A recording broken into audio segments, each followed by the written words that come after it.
Members of council, I'll call this meeting of Wednesday, February 28th, 2024 to order. Please feel free to join me in a moment of personal reflection.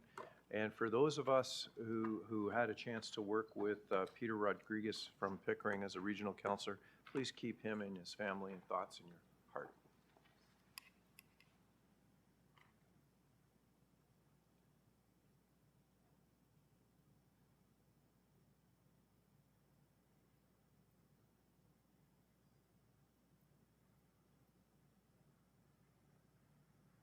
Thank you.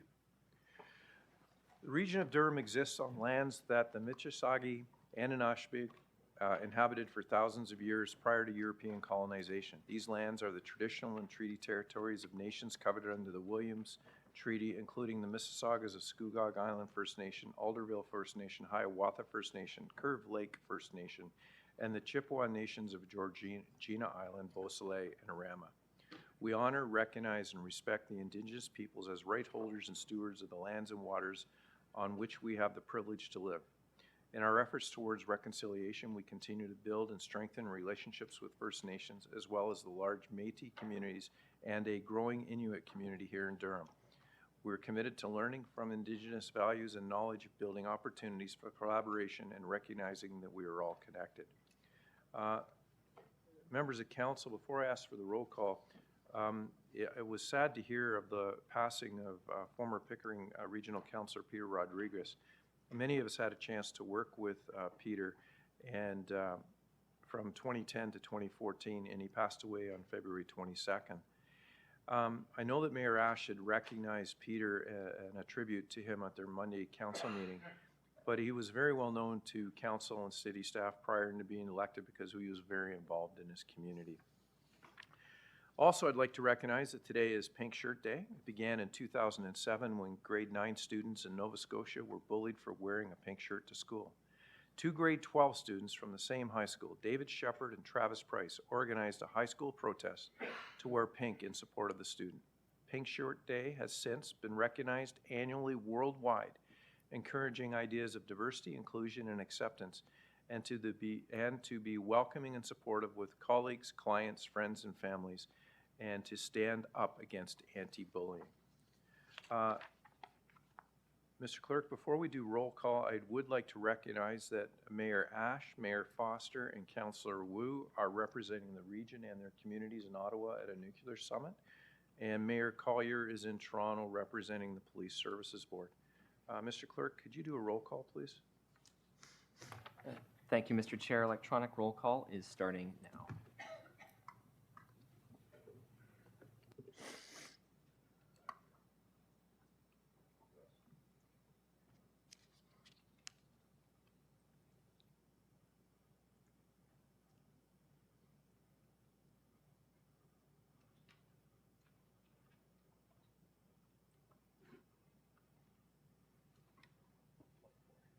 Members of council, we have 24 members in the room. I'd also like to welcome Councillor Butt, who is here from Pickering today, representing Mayor Ash as their regional representative. So thank you for being here today.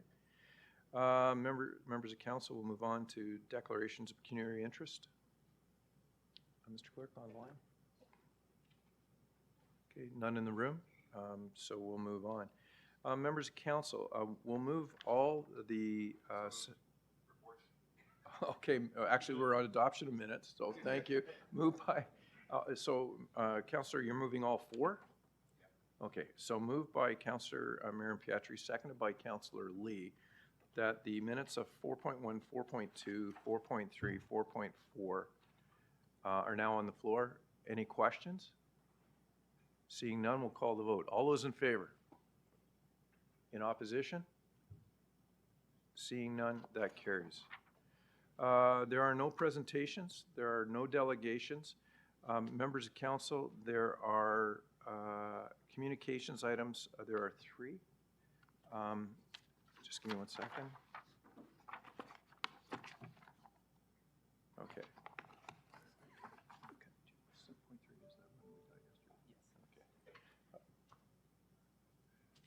Okay, we're going to move 7.1 as the recommendation. So could I get a motion to appoint? Now, Members of council, this has to be someone from the Planning and Economic Development Committee. And as chair of that, would you like to move somebody, Councillor Chapman? So There you go. I Thank would you. move, seconded by Mayor Carter, Councillor Pickles. Thank you. Okay. Are there any other nominations? Just move nominations closed then? Could I get a mover to close nominations? Well, first of all, before we do that, Councillor Pickles, would you accept this? Thank you. I move nominations be closed. Could I get a mover and a seconder? Councillor Chapman, Mayor Carter. On closing nominations, all those in favor? Okay. On the recommendation to appoint Councillor Pickles, all those in favor? In opposition? Seeing none, that carries. And congratulations, Councillor Pickles. We'll move. We'll move on to 7.2. It deals with the memorandum dated February 28th, 2024 from Alexander McPherson, our solicitor. Can I get a mover? Okay, so moving Councillor Marin Pietri. So your mic's on, Yeah, move A, C, B, C, and D of report CC 05. as recommended. Okay. Looking for a seconder? Councillor Shahid. Okay, the item's on the floor. Okay, seeing none, not online. All those in favor? In opposition? Seeing none, that carries. Just give me 1 second.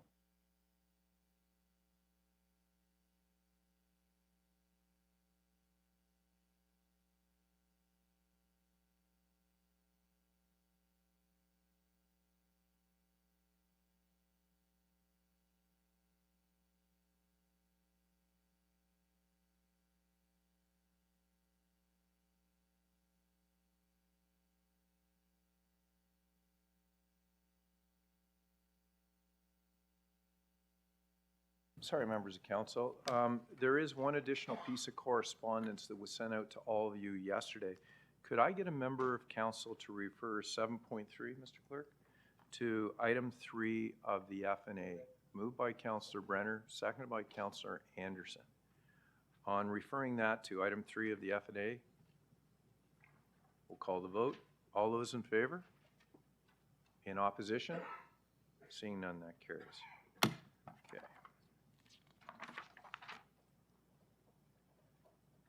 Okay. Could I have the sheets, please, Mr. Clerk? Thank you.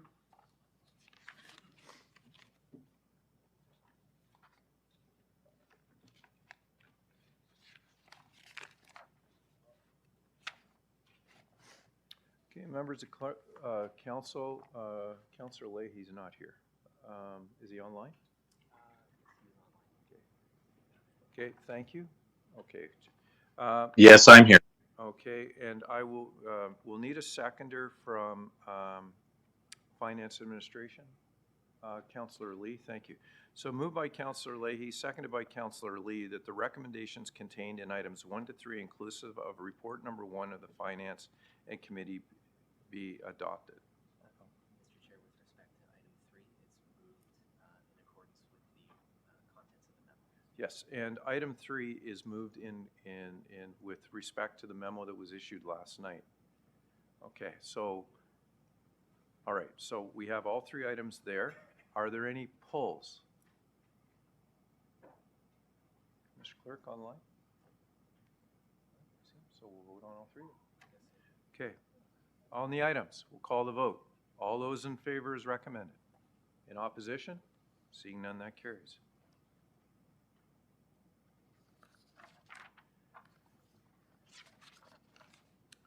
We'll move on to Health and Social Service Committee that moved by Mayor Roy, seconded by Councillor Dyes, that the recommendations contained in items 1 and 2, inclusive of report number 2 of the Health and Social Services Committee, to be adopted.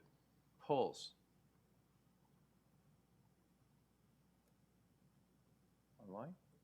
Seeing none, we'll call the vote. All those in favor? In opposition? Seeing none. That carries. We'll move on to Planning and Economic Development, moved by Councillor Chapman, seconded by Councillor Pickles, that the recommendations contained in item 1 and 2, inclusive of report number 2 of the Planning and Economic Development Committee, be adopted. Polls. Online? Seeing none, we'll call the vote. All those in favor? In opposition? That carries. We'll move on to Works. That the recommendations contained in item 1 and 2, inclusive of report number 2 of the Works Committee, be adopted. Moved by Mayor Barton, seconded by Councillor Marin Pietri. Items to be pulled. Online? Seeing none, we'll call the vote. All those in favor? In opposition? Seeing none, that carries. Okay. Okay, 1 second, please.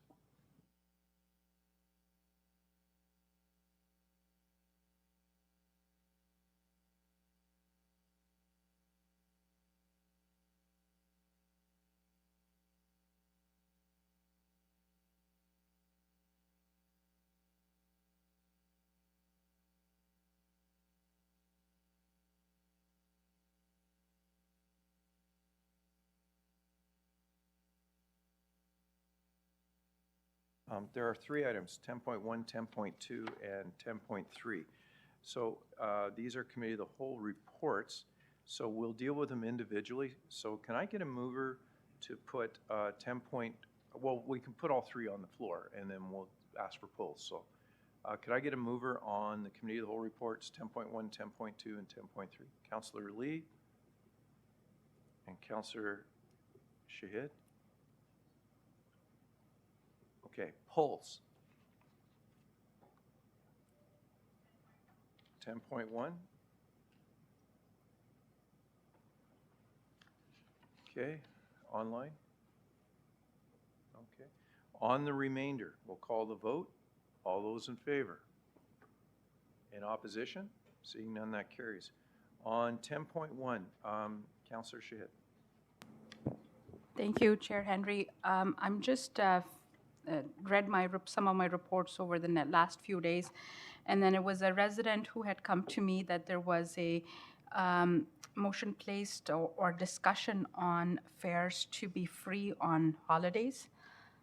And I'm not sure, I'm trying to read the report, I couldn't pull it, and I couldn't get the time to connect with Mr. Holmes, but I was just wondering if that was the discussion at the committee level. If not, I would just take this conversation on the side with Mr. Holmes. Okay, I don't recollect that discussion, Mr. Holmes. There was a motion for fare-free transit on Christmas Day, and the longstanding practice of free transit on New Year's Eve after 7 p.m., which we have implemented, but no other additional holidays. I see, because there were some people from backgrounds, ethnic backgrounds, and there was a discussion on fares on Diwali and Eid and Hanukkah. So these were the discussions we had with some residents who emailed me, and there was a call as well. So I'm wondering if that consideration could be considered. Thank you. Through the chair, we can consider that. Perhaps we can chat offline to get more specifics. I and would go love from that, there. and I do apologize for not connecting with you earlier. Thank you. Okay, Councillor Nicholson. Thank you, Mr. Chair. First of all, I'd like to ask for a recorded vote on this item. Okay. I think it's not going to surprise anybody because I'm doing my annual "Our Fares Are Too High" speech. We talk about not attracting as many riders as we would like, but we almost annually forget that the fares we generate are the largest barrier to people using our transit system. And when you compare our transit costs, especially with these new proposals, to our neighboring municipalities, we're at the top of the list. TTC, charges less than we do. Ottawa Transit, less than we do. And we can go right down the list. That there are people who would like to use our transit system, but are simply priced out of its operation. And given that transit is supposed to be the transportation method of last resort for people who can't purchase vehicles for their purposes, we are getting to the point where transit is the transportation system of no resort. And I get complaints almost on a weekly basis from residents who are saying, we can't afford the rates you keep charging. And it's not just people who are, on fixed incomes, although they do make the majority, especially our seniors, who are seeing ever increasing rates, to the point where they just don't have the money to take the bus. And I'll give you one little story, which I'll repeat. We have a senior center in Oshawa that offers people a $2 lunch for seniors. The problem is it takes over $10 to get there and back on transit. So what's the good of having a $2 lunch if you've got to pay to get there? Now, the senior centers have tried to put in vans and other ways to get people there, but they fill up very quickly. So I think we really need to look in our strategic planning process of just what we see transit to be moving forward, and whether or not we have got to the point where our fares, can't be the only driver of revenue. That if we want our revenue to rise, then we need more riders. And I would suggest to you that if it did a proper analysis, if we reduced our rates and increased our ridership, we'd raise more revenue. But what we're doing is we're raising rates and driving away ridership. So I just want to leave that to you as a thought. I will not be supporting the fare increase. I don't think that's a surprise to any member of council. It's been my position for a number of years. I think we need a very serious cost-benefit analysis between ridership and rates and ask ourselves, are we literally costing ourselves revenue in the long run? Thank you. Councillor Crawford? Thank you, Mr. Chair. Through you, I appreciate the comments from Councillor Nicholson. If transit paid for transit, then we wouldn't have the need to raise the fares. It doesn't pay for transit. And our ridership is higher than it's ever been pre-COVID. So people are using the transit. We had a really interesting conversation at TAC, and it was Chair Henry that brought up the point that transit is charged the carbon tax. And I think it's $1 million, if I'm not mistaken, roughly, for each of our vehicles. And we're the only source of getting people out of their cars and reducing emissions that way. Wouldn't it be great if we could take that $1 million that is being charged through carbon tax and apply that to getting more buses or reducing rates? So, it's like we said at the beginning of this term, we're either in transit or we're not in transit. And we committed to 2% to transit at that time. And, so council has to make that decision whether we're in this business or not. So just to correct that, and my calculation was wrong at the Transit Committee meeting, but Mr. Holmes, the carbon tax on diesel fuel for our transit fleet is about $1.7 million. It's 1.7, so I'll never do math in my head again. I'll always use a calculator, but you're right. If the whole purpose is to get people into buses, then carbon tax on public transportation is a little ironic. So, any other, Councillor Kerr? Thank you, Chair, and through you to Mr. Holmes, who is our esteemed General Manager of Durham Region Transit. Is there a correlation between lower fares and higher ridership? Thank you. And through the chair, there is a link between fares and ridership. However, internationally, there's a stronger correlation between the level of service available that people can access and ridership. So that there is a much stronger correlation between service levels and ridership than fares and ridership. Again, I will make the comment as well that public transit is not just the lowest common denominator. It is a service that we provide for all residents, and we strongly encourage all residents to take advantage of the network, whether they have a vehicle or not. Thank you. And just a follow-up question through you, Mr. Chair. Now that it's been stated by Councillor Crawford that ridership is coming back up and is in fact higher than pre-COVID levels, the biggest complaint I have from my residents is that some routes were removed during COVID and haven't quite yet been put back. So when might you foresee, and talking about the quality and level of service, when might you see some additional routes being placed back where they were or modified to serve the areas that are potentially now underserved? Through the chair, as council approved last year, we do have a 10-year strategy that will increase the level of transit service by 127% by 2032. 2024 is year 2 of that strategy, and we're looking forward to the budget discussions in March, where we can then share what year 2 of the strategy will look like in terms of additional service enhancements that we'll be able to implement throughout this year. Thank you. I will certainly look forward to that, and so will the residents in my ward. Thank you, Mr. Chair. Councillor Pickles. Thank you, Mr. Chair, and I agree with many of the comments my colleagues have made today, but I think there's one point we sort of missed on, and I think Councillor Crawford made a reference to, transit's not paying for itself. So just for clarity to our esteemed General Manager,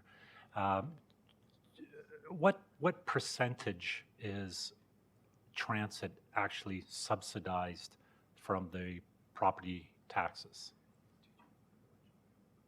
Because we know we subsidize it. It doesn't pay for itself. It's not a cash wash. So what would that be? What percentage? Through the chair, our fares and revenue that we collect through both fares and other sources account for roughly 30% of our operating costs. So 70% of the cost of delivering transit comes from the property tax collected. Is that correct? Through the chair, you're correct.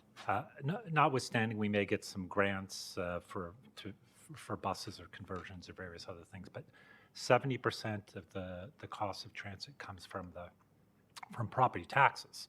So the more transit we provide, the more taxes that need to be collected, and therefore the tax rate would go up. And I'm not saying I don't support transit. I do support transit, but I just want to make it clear that there's a cost associated with a higher level of service, and that's borne by the property tax rate and an increase in the property tax rate in order to deliver a higher level of service. Would that be correct? That's a fair statement, yes. Okay, thank you. I just didn't want us to miss that aspect that Councillor Crawford had alluded to. So thank you. Councillor Crawford, I know you're on the list, but you've spoken once, but you are the chair of transit, so at the end I will come back to you. Councillor Marin-Pietri. Chair Henry, good morning. I just wanted to ask through you to transit. We do hear of the variance between the rates here and other municipalities. Some of them are single tier. Some of them may have more subsidies from other levels of government. Just wondering, I'm sure we've performed the analytics. Is there a large gap between the rates that we charge and those of other municipalities? And if there is, or even if there isn't, why is there a difference between us and them, considering we're both providing transit? But I think the general understanding is that there's probably a different level of service. So just wondering through you if we can get an understanding of why some of the municipalities that were outlined by Councillor Nicholson actually have a lower cost rate. Mr. Holmes? Through the chair, transit costs are largely driven by intensification, the way that the regions are structured.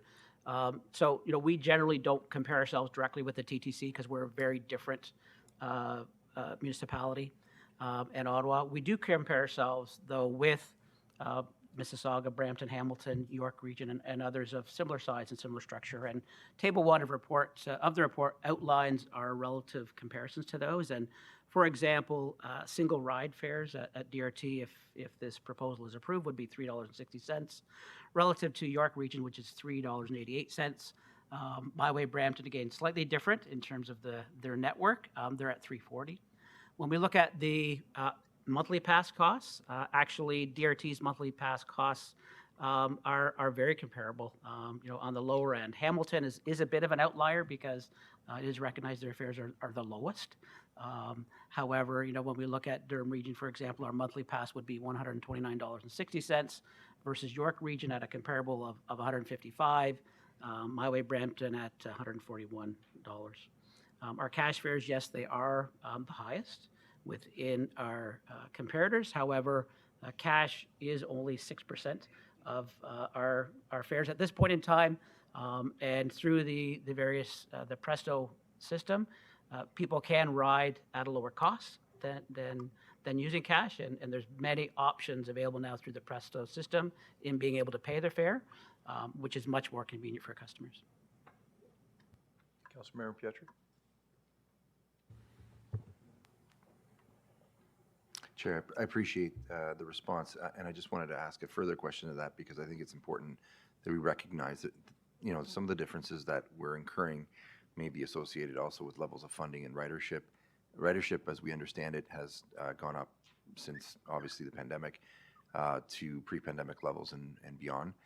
We did, perform an exercise here that sort of aligned with the province where we were allowing, children under a certain age or riders under a certain age, which was 12, to be able to ride, and that helps boost our ridership.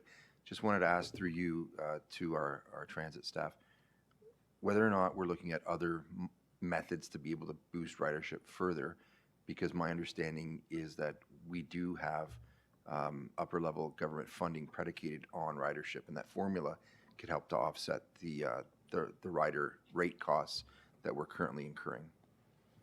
Mr. Holmes.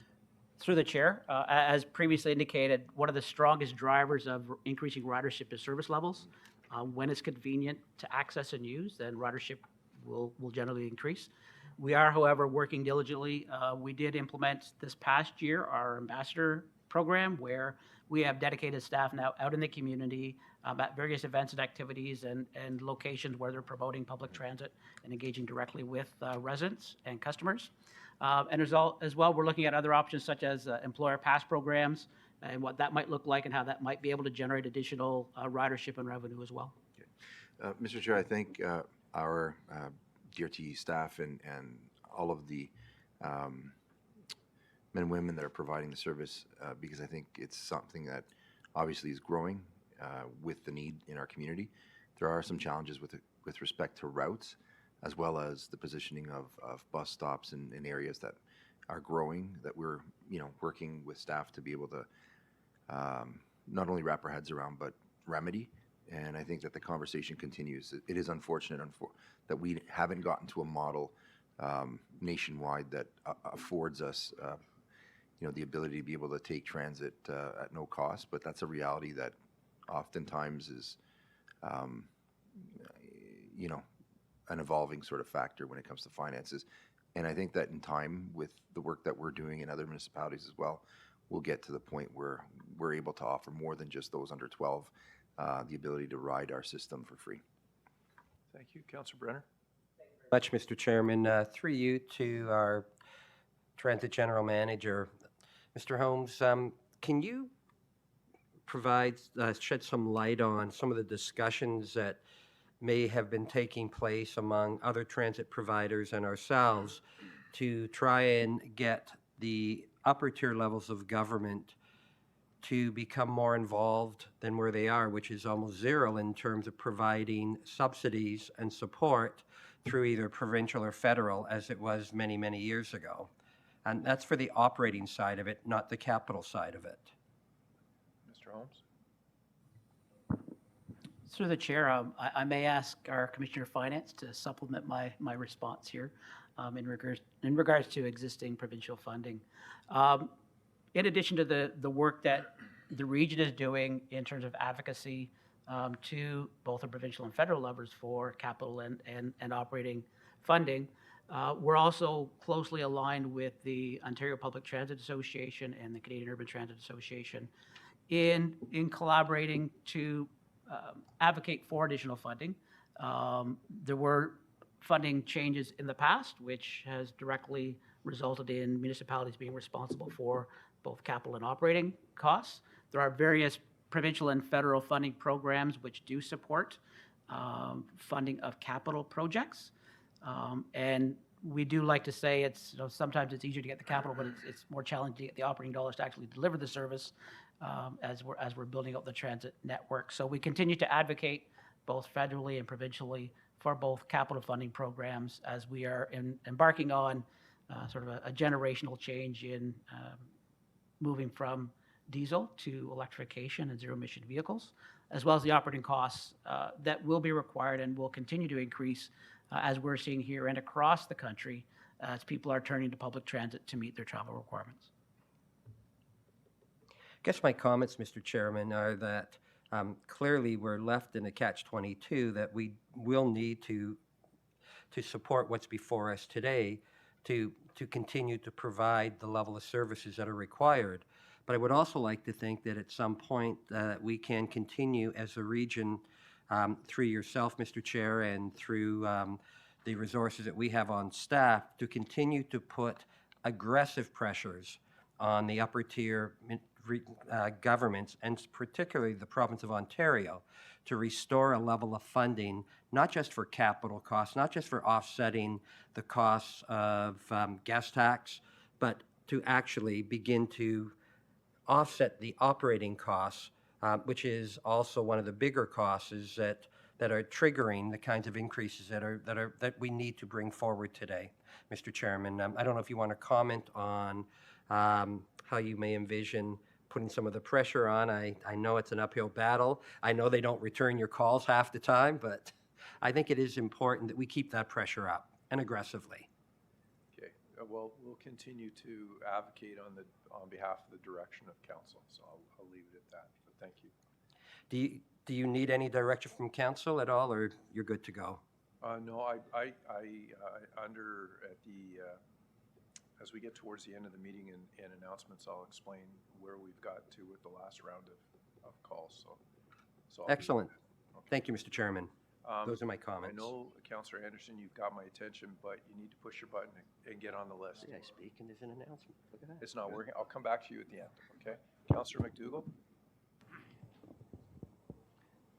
Thank you, Mr. Chair, and thank you for bringing this report forward. I'm probably not the best one to speak about transit because if I need to go 1.5 kilometers, I'm probably going to walk or run because I'll pay $300 US to run 42.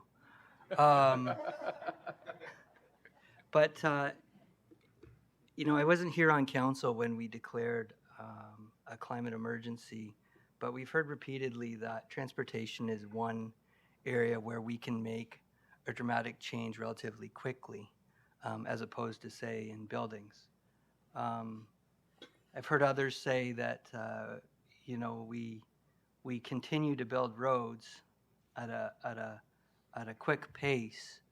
Meanwhile, we would like other people to take transit. Other people is the key word, to take transit. I do have a question. I'd like to ask a question just to follow up on what Councillor Pickles had stated, which is 70% of the cost of transit is burdened by the residential tax base on our taxes. My question is to Ramesh, how much of the cost of roads, be it regional and local, are carried by the tax base? Through the residential tax base, through our property taxes. How much of the cost of roads do we pay through that? Well, 100%, except for the money we get from the government under the gas tax. But Ramesh? Yeah, seemed like a generic question, if I can give a generic answer. In terms of operating costs, obviously it's all property tax financed. For capital projects, we do get development charges. Like, in rare instances, we get senior levels of government funding from whether it's federal tax or I think they call it Canada Community building funds, CCBF, but mostly it's all property tax and development charges. So to follow up, Mr. Chair, basically 100% of the cost of our automobile use in terms of the roads, the operating, construction is subsidized through our property taxes. 70%, I agree 100% with Councillor Pickles, is too much for us to be subsidizing through our property taxes. And I, especially in this day and age with the collection of the carbon tax, believe that there should be funds steered into public transit. I would like to ask a question in terms of, it's wonderful that we're providing the 12 and under sector free transit. Has there been consideration, and the reason I ask this, for the next sector to have transit? Because if we're looking for a mode shift, it's at the ages of 13 to 19, where if we can get them not to participate so much in automobile usage, when they move from there on to the universal semester pass, which I have seen with my own daughter work wonderfully well in her university town, for her not to have to own a vehicle. Has there been consideration given to providing the next sector, the 13 to 19-year-old, with free transit? Mr. Holmes? Through the chair, we do have a number of incentive programs aimed at youth currently, and that ranges from, again, reductions of 8% for sort of those single rides. For youth who are moving towards we have the Y10 program as well for the secondary students, which further reduces it to 65% of an adult pass. We also have the 2-for-1 summer pass at this time that is basically 1 month free over the summer period. At this point in time, we have not done a review in terms of the pressures that would result from providing free transit for youth, which are age 13 to 19. Okay, thank you. Perhaps a future consideration for that. Just to close, I'd like to think that my automobile usage would promote the ability for my children to participate in using transit, and myself possibly, such that when I'm not using my automobile, I could use transit at a more economical rate. I will be supporting this today because I do understand the economical side of this, but in the future, I'd certainly like to see us be able to move towards transit more as a society, because I think we need that mode shift. Thank you. Thank you. Mayor Barton? Hey, thank you very much, Mr. Chair. And I support this report. I think we're going in the right direction. I'd also like to just say to DRT, through the pandemic, Bill Holmes, your team have been phenomenal. While we were dealing with so many complexities in the transit sector, your folks continue to come to work. They continue to serve the public, and your team organized through all this that we had the right number of vehicles for the right number of residents. And as demand has increased very significantly over the last couple of years, you continue to make that happen. So thanks for that. And then you dealt with a little fire where you lost a significant amount of your fleet at the same time. So just, and your team's been phenomenal. And you've supported Uxbridge in the north in a huge way with On Demand. So thanks for what you're doing. We've had conversations really early about the cost of ridership, why free transit doesn't necessarily work. And whenever I wanted to take transit, it's been because it was convenient and faster than taking a car. So that's sort of when it works. That's why it works for New York City and for the TTC. And I know you're probably looking for a question. I probably won't give you one. But the other thing I just wanted to comment on was when you think of youth and especially seniors for $52 a month can travel all around Durham region for free with their seniors pass. That's incredible value. And I just hope that more and more people do it. And when we change our development to fit better with transit, I hope that people like Ian, Councillor McDougall, and myself, and all of us find ways to use it more often and get out of our vehicles. So thanks, Mr. Chair, and thanks for giving me the liberty to speak. Councillor Anderson? Thank you. I've listened to the conversation. It's all stimulating and it all makes sense. I'm supporting this because there's no other choice, basically.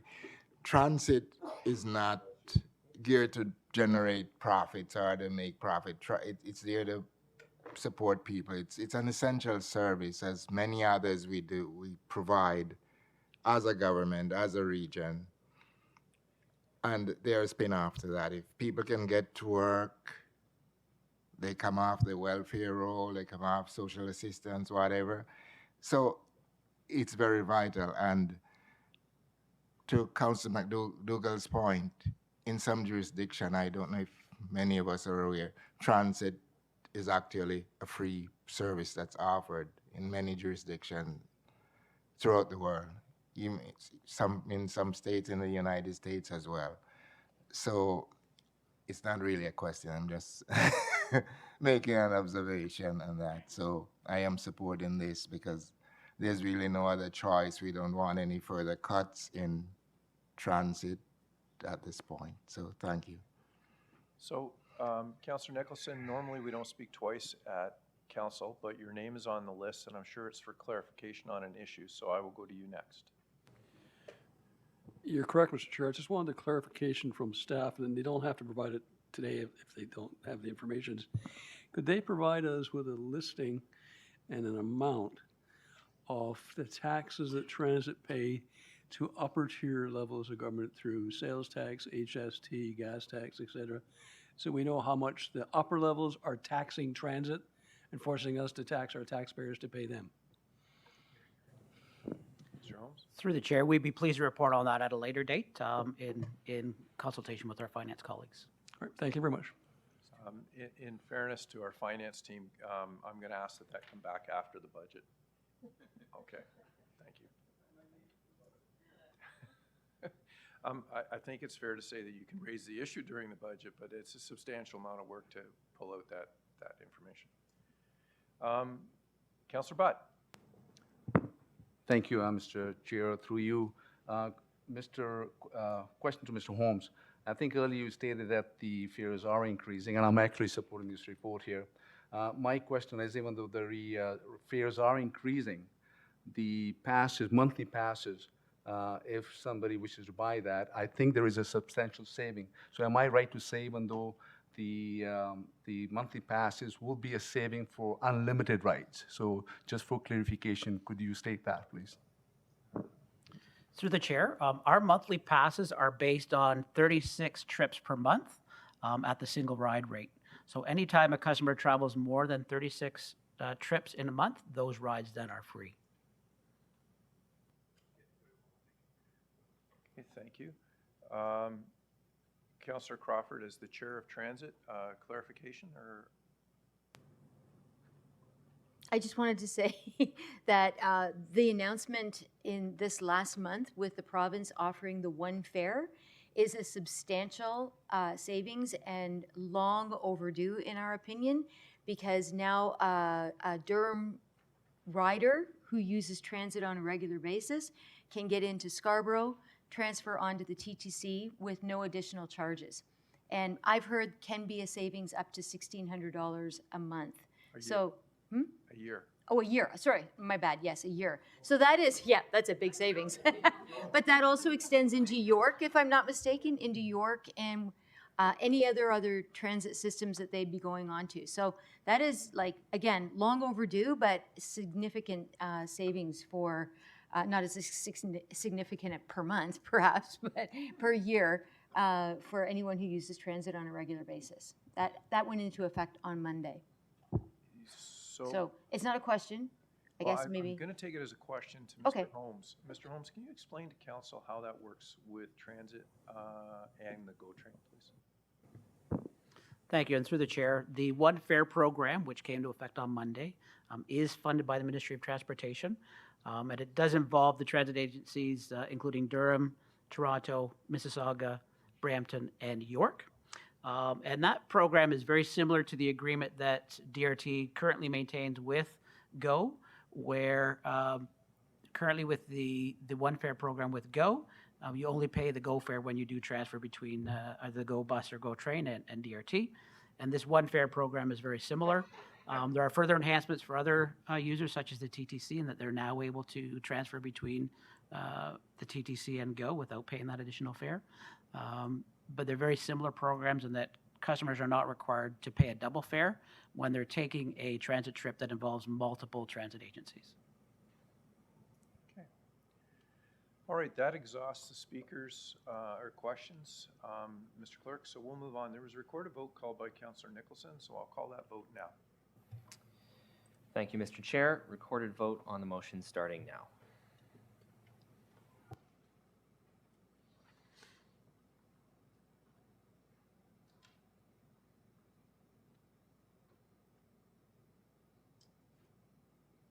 I'm looking for Councillor Yamada online.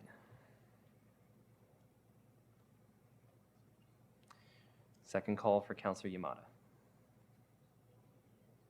Last call.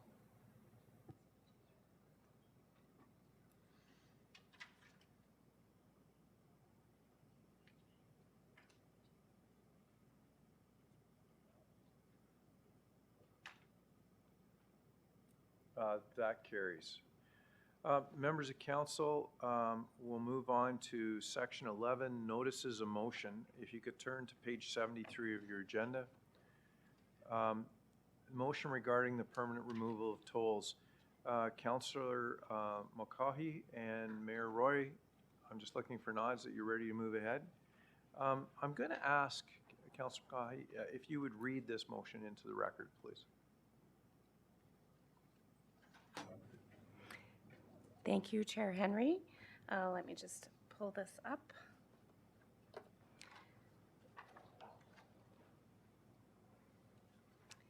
This is a motion requesting the permanent removal of tolls in the provincially owned portion of Highway 407 between Brock Road, Durham Regional Road 1 in Pickering, and Highway 35-115. Moved by myself, seconded by Mayor Roy. Whereas Highway 407 from Brock Road, Regional Road 1 in Pickering to Highway 35-115 is provincially owned and tolls are set by the province. And whereas the province introduced legislation that, if passed, would ban tolls from provincially owned highways, including all 400 series highways, except for Highway 407, which is located almost exclusively in Durham Region. And whereas if excluded from the proposed ban on tolls, Highway 407 would become the only tolled provincially owned highway in Ontario, resulting in unfair economic impacts to Durham Region residents and businesses. And whereas the province of Ontario has previously removed tolls on highways 412 and 418 located within Durham, demonstrating the willingness to remove existing unfair tolls on provincially owned highways, and should therefore include the provincial 407 as part of the proposed legislation. And whereas the removal of tolls on the provincial Highway 407 would reduce the cost of living for Durham Region residents and drive economic growth while ensuring fair and equitable treatment across all provincial 400 series highways. Now therefore it be resolved that the Council of the Regional Municipality of Durham hereby requests that the Province of Ontario include the provincially owned portion of Highway 407 in any legislation banning tolls on provincially owned highways, and that a copy of this resolution be sent to the Honourable Doug Ford, Premier of Ontario, the Honourable Prabmeet Sarkaria, Minister of Transportation, and all local Durham MPPs and all Durham local area municipalities. Okay, would you like to speak to it? I would, thank you.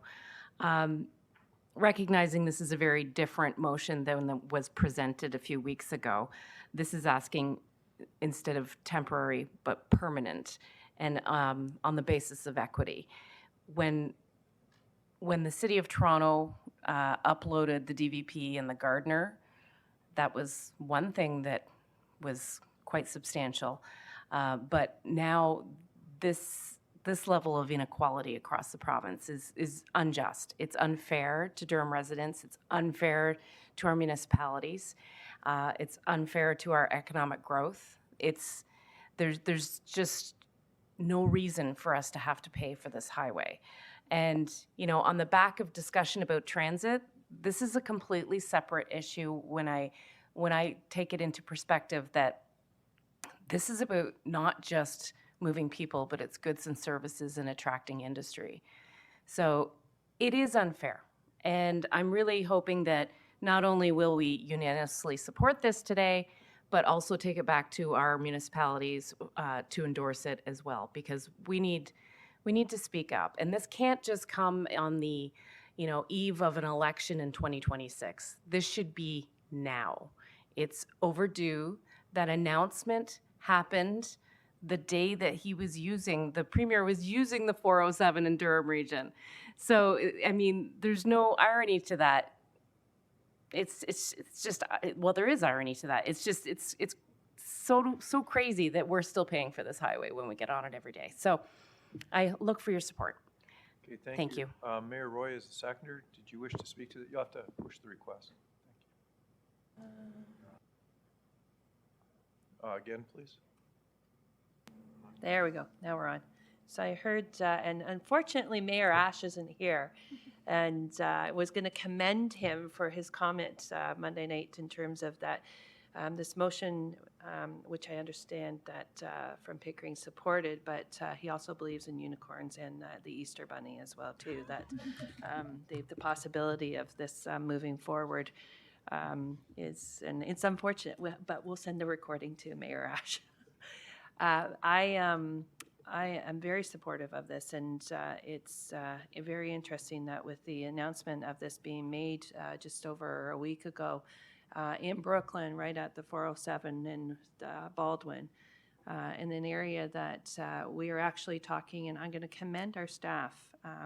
We met this week with staff to talk about the work that's going to happen on Winchester, which originated with the first motion that was brought forward to look at the 407 being temporarily used for a bypass around the work. And the work that our staff are doing to help to alleviate the on the Winchester construction, they have put together a very good plan, and I'm very delighted with the meeting that we had with council members, and look forward to that. But then following up, we get this announcement, a re-announcement of the 412 and the 418, which has already been in place now for almost 2 years with toll-free.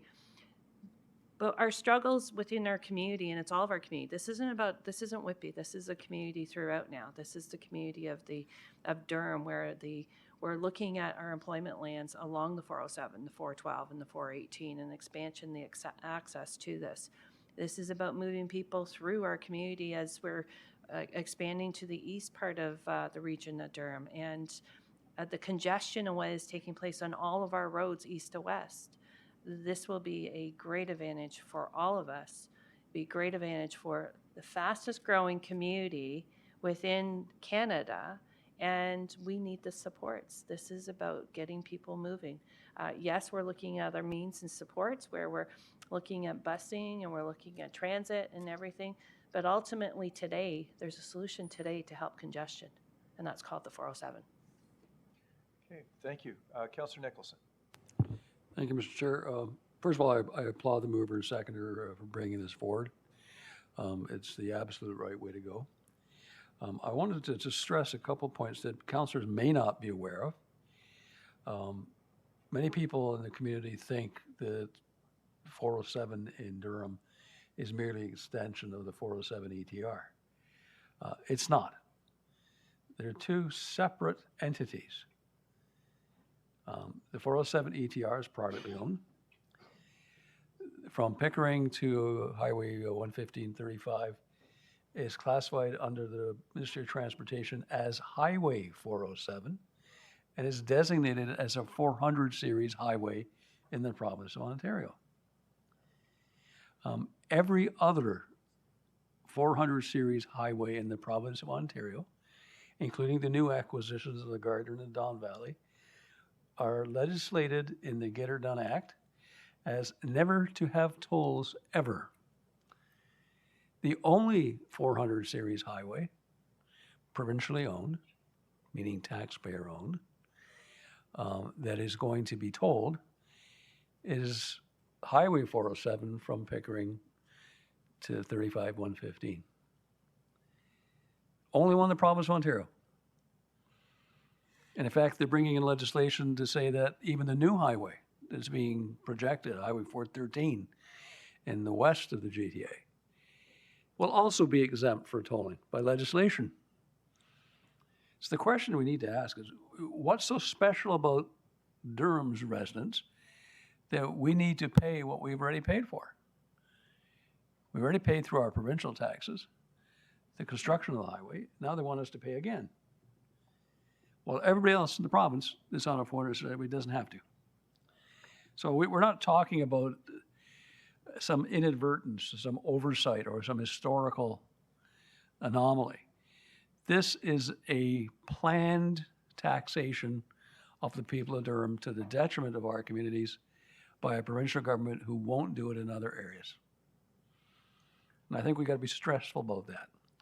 Secondly, and from my perspective, even more so, and I think both of the speakers touched on it, the impact of taxation on 407, beyond its impact to those who have to pay the tolls or those businesses who are paying the tolls, you're driving business southward to the 401 highway. And to get to the 401 highway for large portions of our community, they have to drive through our cities. And in Oshawa, that means driving through our major regional roads. And then they get on what I call the mobile parking lot, known as the 401 highway. There's a reason why the 401 highway is the largest highway in the world by usage, is because everything is being pushed by tolls and other issues to that highway. And the cost is something that we have to be very clear about. Yes, it will cost some money to the province to remove tolls on Highway 407.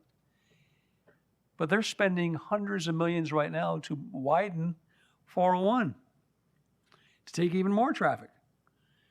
So if you look at the comparative, the money saved by putting more traffic on the 407 will allow us to lengthen the widening of 401.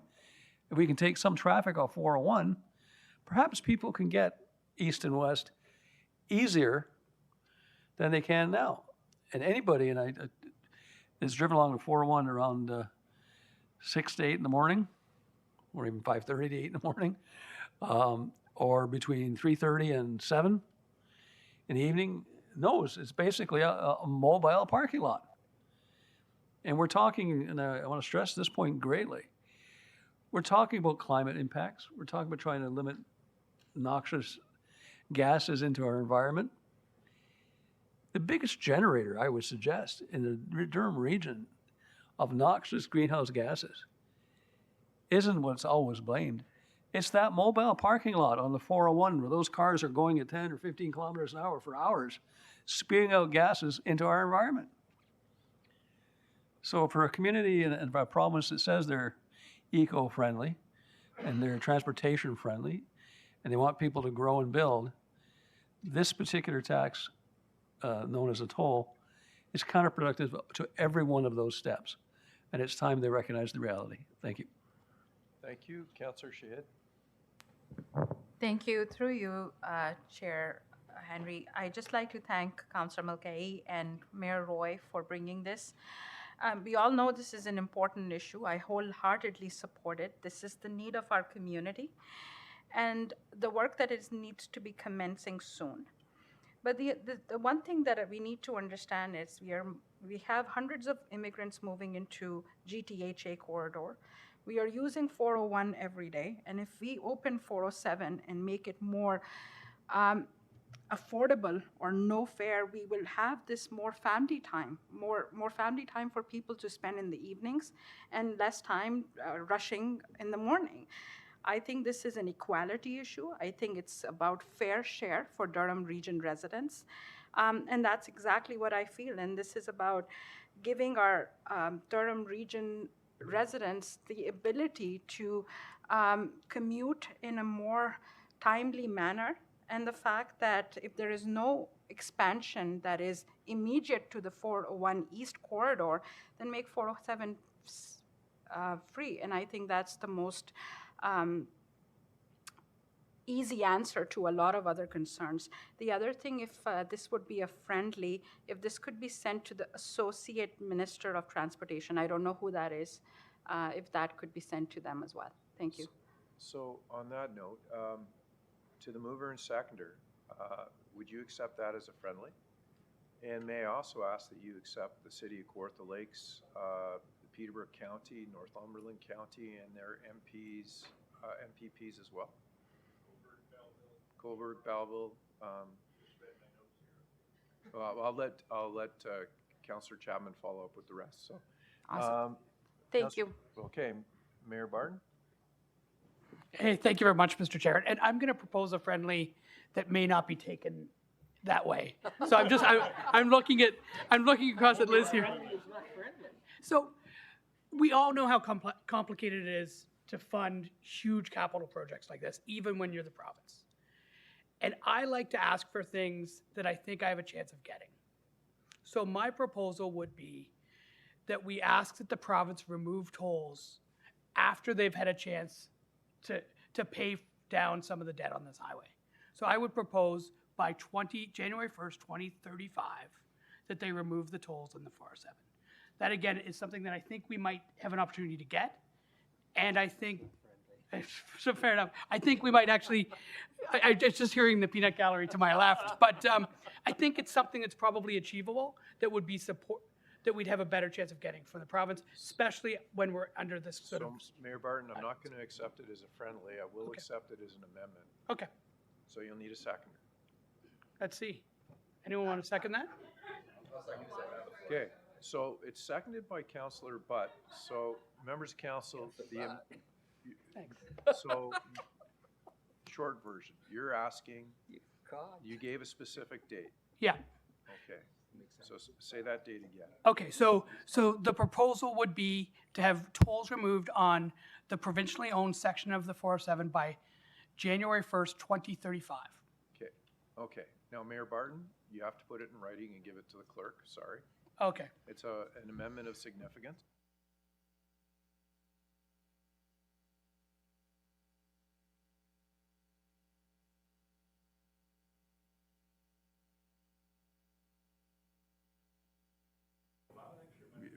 Yes, I will.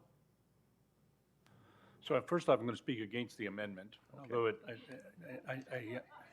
I understand his intent. But here's something to think about is the province of Ontario just helped out the city of Toronto by taking over all the maintenance on the Don Valley parking lot and the Gardner Expressway, right?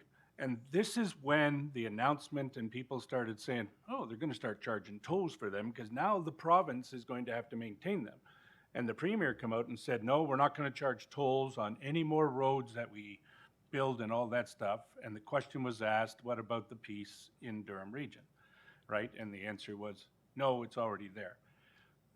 My second point is, in general, is when we get to it, I agree with you, Chair, we need to add those other communities because everybody's speaking about how this is going to be so beneficial to Durham. It's also going to be beneficial for transport trucks coming down from Ottawa down the 115 highway instead of going down to the 401 and getting caught in that, to be able to go across the 407, at least in part, for free.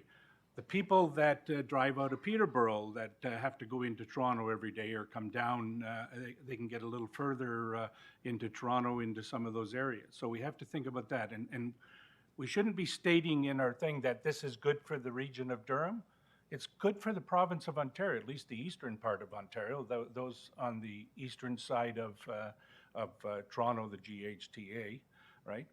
The other point is we need to ask this, because how many times has this provincial government made decisions that have been reversed because they've been getting poked at, all right? And this is what we need to do in this case. We need to do it, as I always say, we need to do it in a positive fashion. We don't want to, say bad words and call the people bad names, but we want to ask something for not just our residents that travel on those roads, but also the rest of the world in Ontario, because if we open up at least part of that, it could have two effects, though. I want everybody should know that. One is, the positive effect is it may take a lot of traffic off the 401, which means people will get through, goods will get through faster, and all those things. The other side of it is, it may cause some problems in Pickering when they end at the toll and have to start paying the toll, and now they're going to come down Brock Road. regional road, that may increase our maintenance and certainly increase the traffic in Pickering. But I think I'm willing to take that chance. Sorry, Pickering. But those are my points. Thank you, Mr. Chair. Councillor Chapman, I think that I agree. I think what they would probably take advantage of coming down the 412 before they got to Brock. So, but good point. Hopefully that would be a better solution. Mayor Roy, only to the amendment, please, because you've spoken to the main item. Yeah, with regards to the amendment, that they've already taken the tolls off of 412 and 418. So that hasn't even been paid for. And I was in conversation just this past Monday with residents about this. And the moment that the tolls were put onto the 412, you could have gone up the 412 rollerblading because there was no vehicles. The moment in 2022 the tolls were taken off, the access for residents to the north has just been opened right up, where it's taken congestion off Lake Ridge, it's taken congestion out of our downtown. It has helped alleviate, and this is like case in point, it alleviates pressures and it allows for people to move wherever they may be going. So I think it's a today ask, not a tomorrow. Thank you. Councillor Kerr. Thank you, Chair. Well, I'd like to commend my colleagues for their comments, with which I agree completely. I like Councillor Chapman's point to expand the horizons and to consider whom else this might impact, but I'm going to speak up for Durham Region. 740,000 people, that's a heck of a lot of votes. And we're going into and continuing into the biggest growth period in the history of Durham Region, and it's likely going to continue for the next 20, if not 30 years. And surely the province can understand the positive, beneficial economic impact of having these tolls reduced such that there's a greater flow of traffic into the region and out as well with transport of goods. So I think that's really important. And I'd like to commend Councillor Nicholson for his two-pronged approach this morning. And I'd like to add one thing and maybe reiterate in a way what he said. Taxes assessed by the province are supposed to be equitable, and they're supposed to be applied evenly across the province. Well, we had one councillor, we had this debate Monday about this issue. We had one councillor who voted in support of tolls. That the councillor has a war against the car and couldn't see why this would be an issue because it would help maintain the roads. But a lot of people, because of where they work, need to drive. And they pay a heck of a lot of taxes already through gas. But this is the one road in the province, and you can call it a toll if you like, but a tax by any other name would smell as sweet, as a guy named Billy Shakespeare once said. This is a tax, and it's a tax applied to the only road in the province of this type.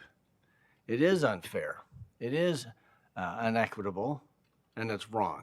And it needs to be removed to treat Durham Regions the same as everybody else in the province. And I don't think we can say that any more clearly, and I really appreciate the opportunity to speak. Thank you. Councillor Mulcahy, on the amendment. To the amendment. Thank you. And I'll try to make this friendly, Mayor Barton.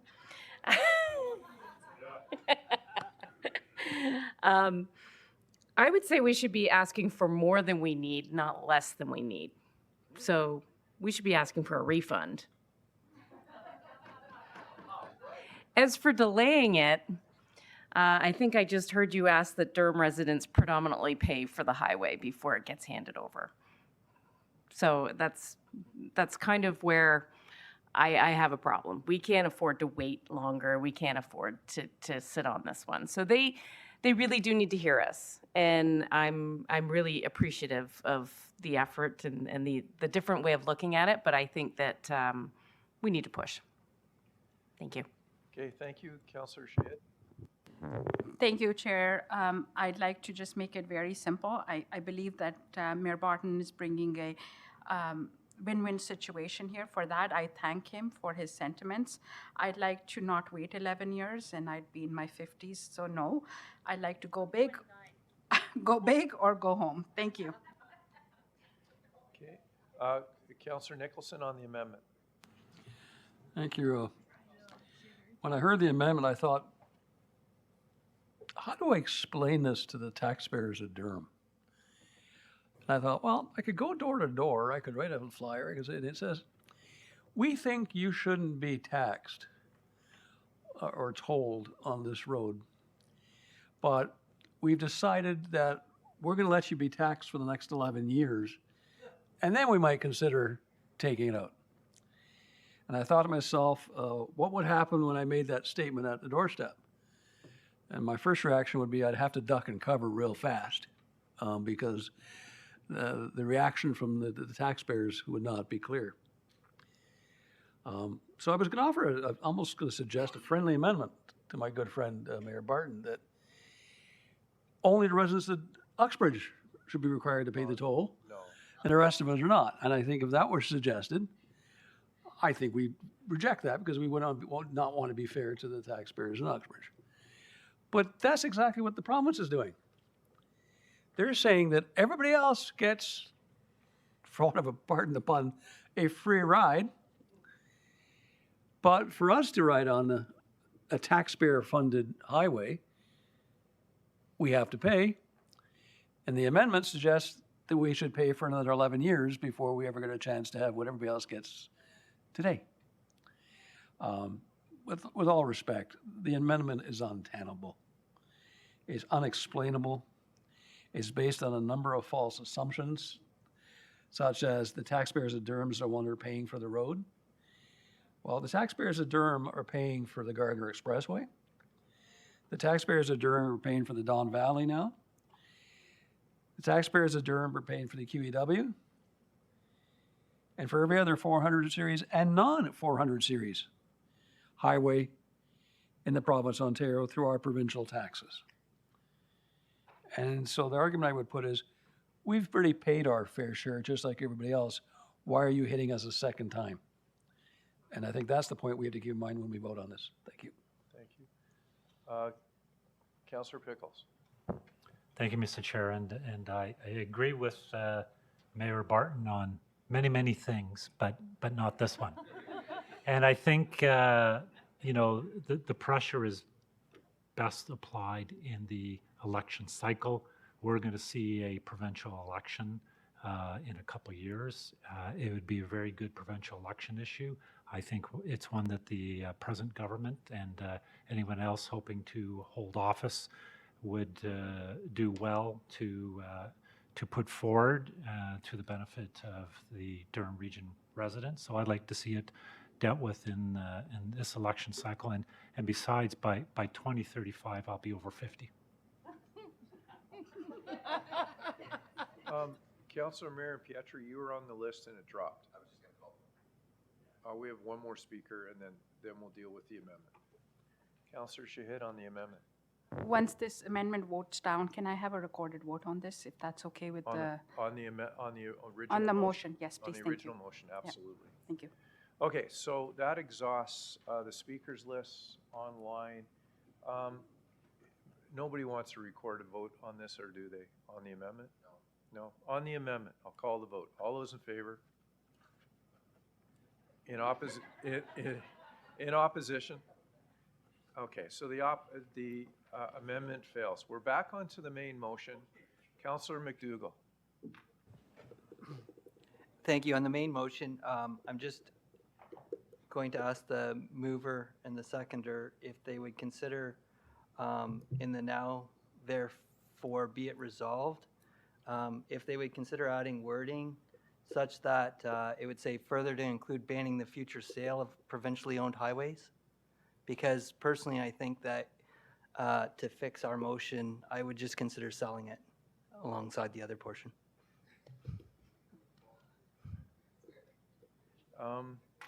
Mr. Clerk, that's a significant amendment.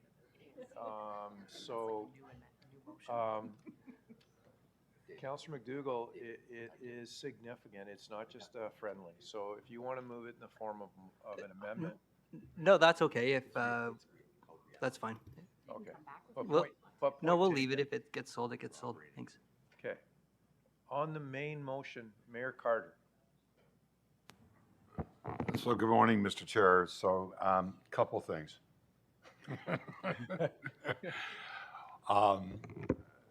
One is we're into heavy debate in regards to our own budget and the budget pressures that are there, and the expectations of our residents in regards to providing services, and of course, our capital expenditures and infrastructure pressures that are on all of us. I know I speak for the city of Oshawa at this particular time. I think our infrastructure deficit is somewhere in the neighborhood of about $800 million, and we're trying to figure out how we're going to be able to address that. And I think most of my colleagues in the room also are facing the same type of structural challenges. I understand this motion, and I understand the notice of motion. At the City of Oshawa, we passed it at our meeting on Monday. But I did comment in regards to my experience with tolls. I think the reality being is that, as you know, Mr. Chairman, I spend a little bit of time south of the border. And in those particular circumstances, tolls work well because the dollars that are raised out of tolls go towards highway improvement. As a matter of fact, massive projects that happen. And it does help offset the cost of the maintenance and care of the highways themselves. Now, where the debate comes down in this country is we could go from Simcoe Street on the 407 to, let's say, Thixon for $97 one way, kind of idea. Now, I know that's an exaggeration, but the toll cost factors in Ontario are way off base based upon what happens in other places. In the United States, I can travel on the 417 from the Orlando airport into Celebration for about $1.75. That's what it costs. And that's a 21-minute drive. You could go from Orlando to Miami for about $14. If I want to go from Simcoe to the airport, I think it's $54. So I think that there are advantages in regards to tolls being utilized at a reasonable cost as long as the dollars are allocated in regards to infrastructure. The other thing is we've had many conversations about the environment and how are we going to change people's behavior and how are we going to get people to do things differently. And part of that is to have change behavior. One of the ways that change behavior happens in our world is if we start paying for things a lot more, what happens is there's a change behavior along with education. Prime example is tobacco use. Tobacco use, I don't know what packs of cigarettes are now, but I know that when I was a full-time smoker and addicted to tobacco, they weren't as expensive as they are today, but I think they're $20 a pack or something like that. And the idea behind that was to deter people from smoking and to be able to offset the costs that smoking had on people. Anyways, but we've also talked about the environment. We're trying to get change habits. I can tell you this: that Sunday night I had to speak at a function in Toronto. I had to take the 401 from my place to Don Mills and Eglinton, basically. It was an hour and 20 minutes because on the 401, of course, it was bumper to bumper. I think the average speed was about 60 kilometers an hour. And then, of course, on the Don Valley Sunday night, again, from the top of the Don Valley to Eglinton was another 20 minutes at least. And so, what we've got right now isn't working.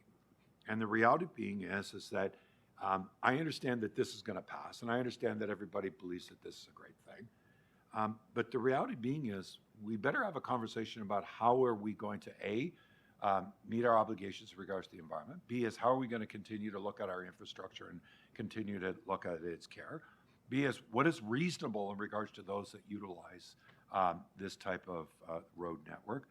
And the reality being is that in many major cities around the world, including the UK and New York City, matter of fact, they're charging a daily rate to go into their downtown cores if you're driving an automobile.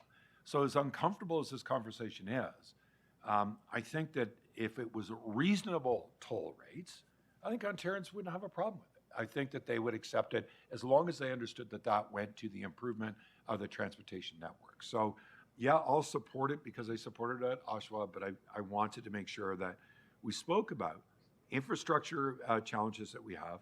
It goes to the productivity of people spending 3 hours a day on the 401 for work. It impacts our environment.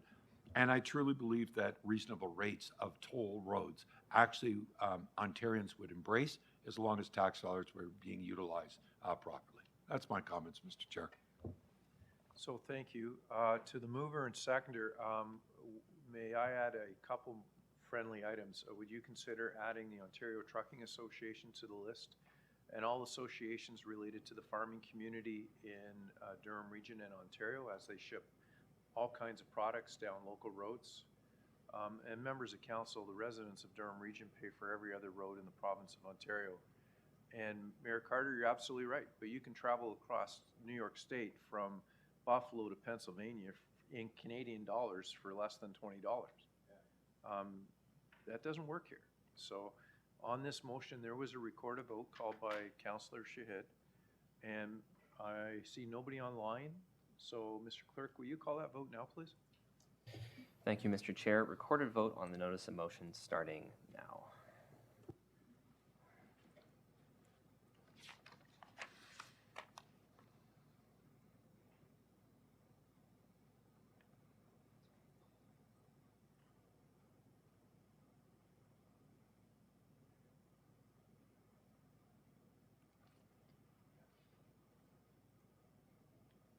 It's unanimous by all members present. Thank you. We'll move on to the second notice of motion. It's also a very significant motion requesting that the province to amend the Occupational Health and Safety Act.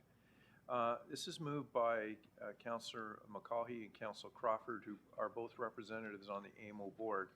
And Councillor, again, as the significance of this motion, I'm going to ask you to read it into the record.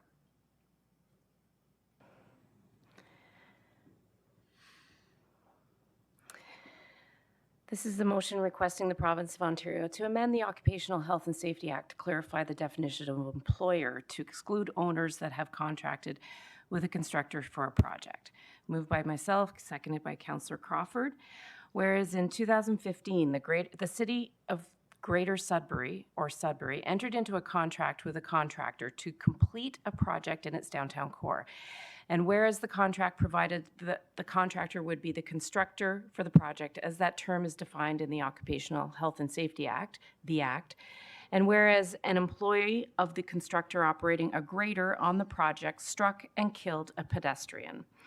And whereas Sudbury was charged with offenses under the Act as the constructor and the employer. And whereas after being acquitted at trial and on appeal, the Ontario Court of Appeal, in a decision issued on April 23, 2021, found Sudbury to be liable for the contraventions of the construction regulations as an employer, as it employed quality control inspectors to monitor the quality of work on the project from time to time. And whereas the Supreme Court of Canada, in a decision issued on November 10, 2023, was evenly divided 4-4 on the issue, resulting in the dismissal of Sudbury's appeal. And whereas the consequence of this decision is that municipalities in Ontario, as well as all other owners of property in the province who wish to undertake construction, are subject to being charged and convicted as an employer for offenses in relation to project sites for which they have no control and have, in accordance with the Act, contracted with an entity to assume oversight and authority over the work on such site as the constructor. And whereas the potential of an owner being charged as an employer, as that term is defined in the Act, in circumstances where it has engaged a constructor, disregards and renders meaningless the owner-constructor provisions contained in the Act, and presents an unacceptable level of increased risk and confusion for owners and contractors throughout the province.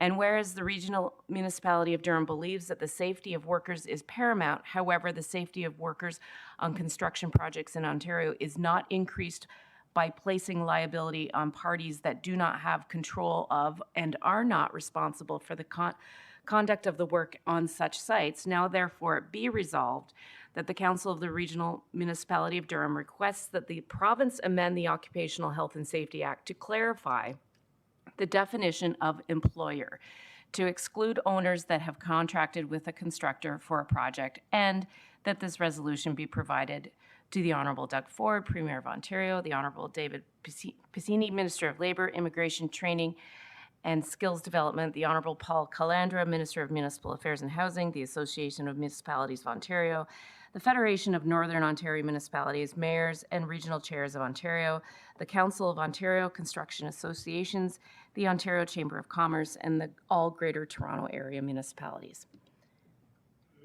Okay, thank you. Would you like to speak to it? Yes, please, just briefly, because I'm getting tired of speaking. I think Mr. Hunt probably would have more to say about this, so I'm hoping that he does. It's a lot of legalese. However, it's the risk and liability. I'll just highlight it's incredible. And this ruling does put us all in a position, every municipality across Ontario, as well as property owners across Ontario. And when you consider hiring somebody even at your home that is insured and follows the rules as per their direction, you're still responsible should something happen if you own that property. So I'm hoping that we will be unanimous in this one as well, but I'm also hoping that we all take this back to our lower tier municipalities. I sensed a sigh of relief from staff when I was talking to people about this. So I think that it's more important than I even saw it being than as I start to dive into it. So I'm sure that Councillor Crawford might have something to say on this, but I would really like us to hear from Mr. Hunt as well. Thank you. Okay, so, Counselor, I'll accept that as a question to Mr. Hunt. Mr. Hunt, would you like to comment on this item? Yes, I mean, I think an unfortunate example of the province not really understanding what happens at a municipal level, this decision, it's a state of affairs which cannot remain. As the Councillor Mulcahy pointed out, what we have as the end result of the Ministry of Labour's decision to push forward this appeal is a situation where on a job site, there are in fact now 2 people effectively responsible for the safety of the site, which is of course a recipe for disaster. And it goes against the entire scheme of the Occupational Health and Safety Act, which is to provide a very clear chain of liability that goes up from the worker, in the field and their responsibility to wear their PPE, right up to the employer to make sure they're properly supervising their employees for their safety. It's a scheme which has worked well in the province for many years to protect the safety of workers. And unfortunately, the Ministry of Labour has undone that scheme with one poor decision to advance this. And it has to be fixed. It is not appropriate for the owner of a property who is not the employer in law of the contractor that's on the site to be responsible for supervising those employees at the same time as that constructor or contracting company is responsible for supervising those employees. We don't have an employment relationship, and we don't have the same ability to protect the safety of those workers as the contractor on the site does.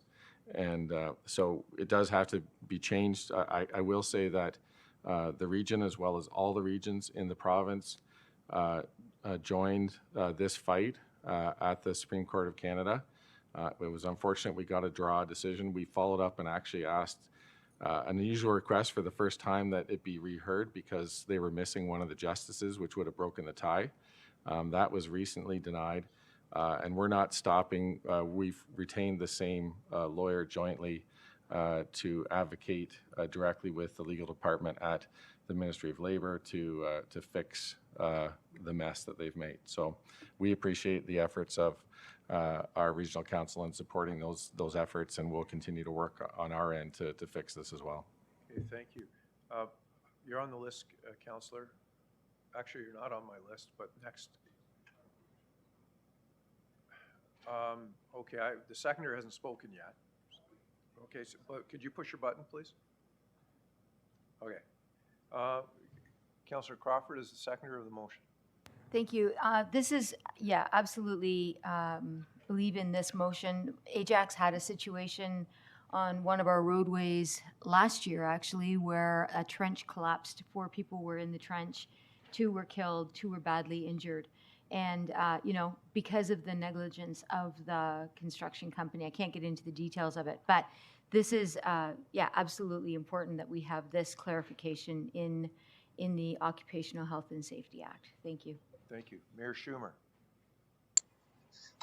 Thank you very much. And I fully support the intent here, but I would just like to ask the Director of Legal Services, the one portion of this, or the phrase that I've got a bit of an issue with, is the saying that we have no control. So can Director of Legal Services confirm that in these kinds of cases we have no control over work being performed on our property?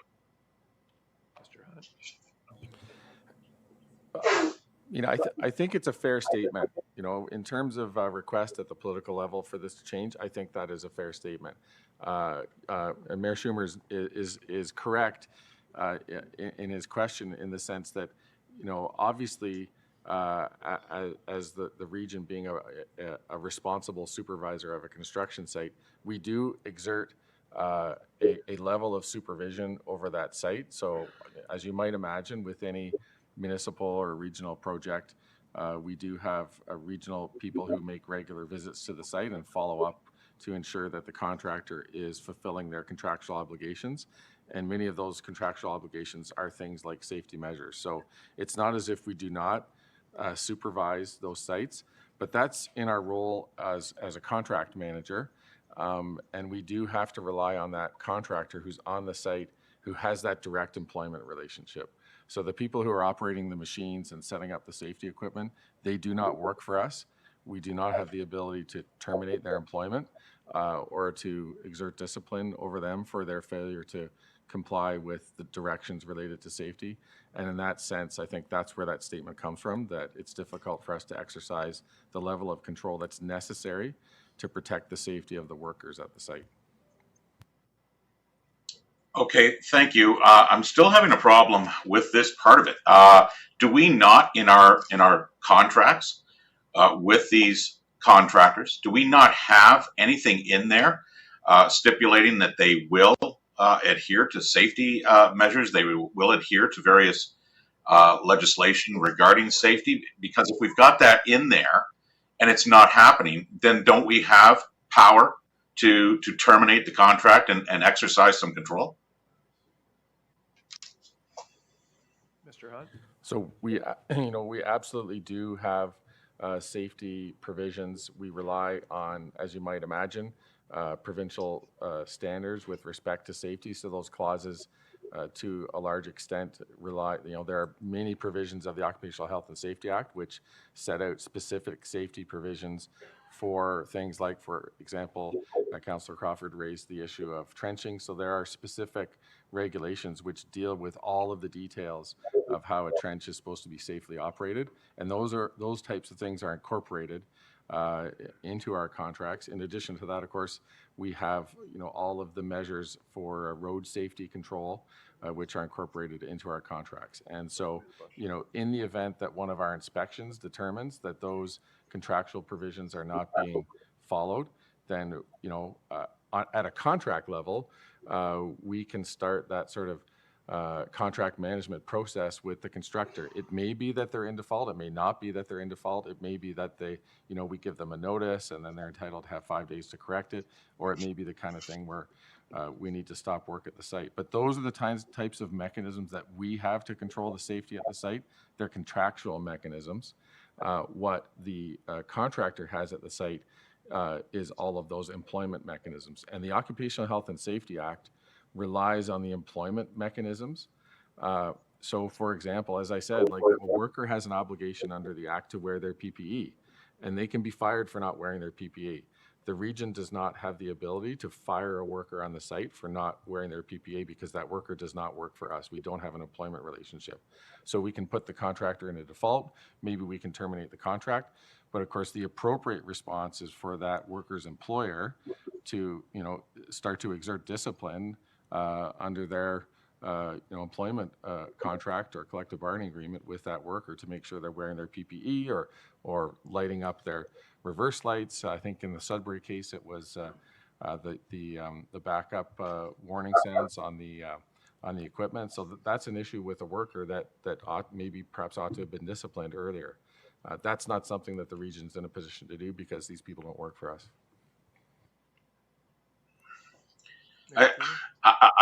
I get that the employment relationship isn't there, but if we are sending out inspectors to the field and we have provisions in our contract that they must abide by safety provisions in legislation and regulation, I'm having a really hard time here saying that we should wash our hands or that other property owners should be able to wash their hands if they've got provisions dictating that contractors must enforce safety provisions. And we're going out there. We have some level of control on our site, and we are going out there inspecting. I'd feel a lot better if we said, look, we're not going to go out and inspect these sites because we're not enforcing breaches in safety protocols, apparently, as it may be. So, like I said, I fully understand the thought behind this motion, but I am having a real problem with saying we should be able to wash our hands when we've got provisions in contracts to enforce safety. We are sending people out onto our site to inspect work. I'm just having a real problem, with that part of this, because it seems like we are indeed possibly being aware, and we've got mechanisms through the contract to enforce it. We don't have employment enforceability, but we certainly have a contract.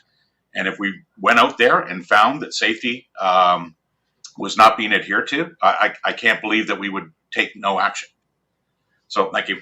Okay, thank you. Councillor Anderson. Thank you, Chair. I guess this is directed to Mr. Hunt. If a worker get injured on the job, isn't that while working for a contractor, isn't the contractor responsible under the WCA?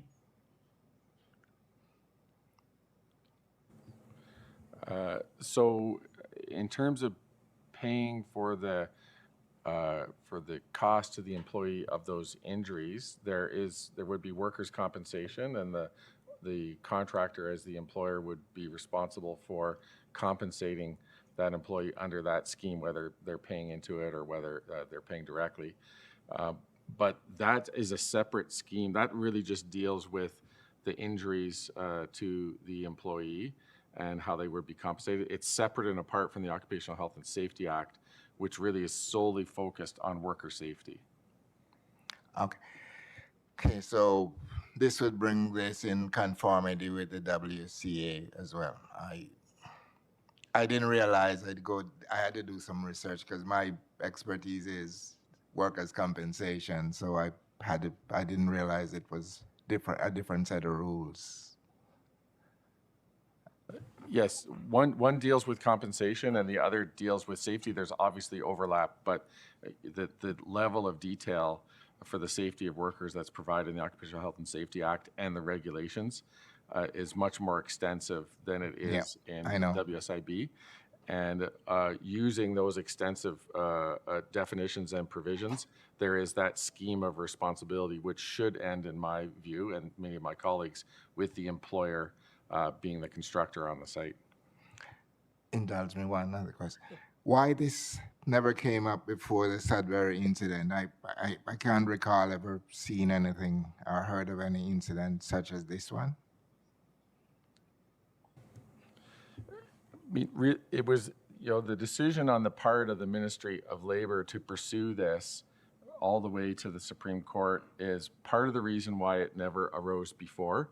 I think the Ministry of Labor would argue that there is some level of ambiguity as to who the employer might be, and that they were interested in having the regional municipality, or in this case in Sudbury, the city, be the person ultimately responsible for the site.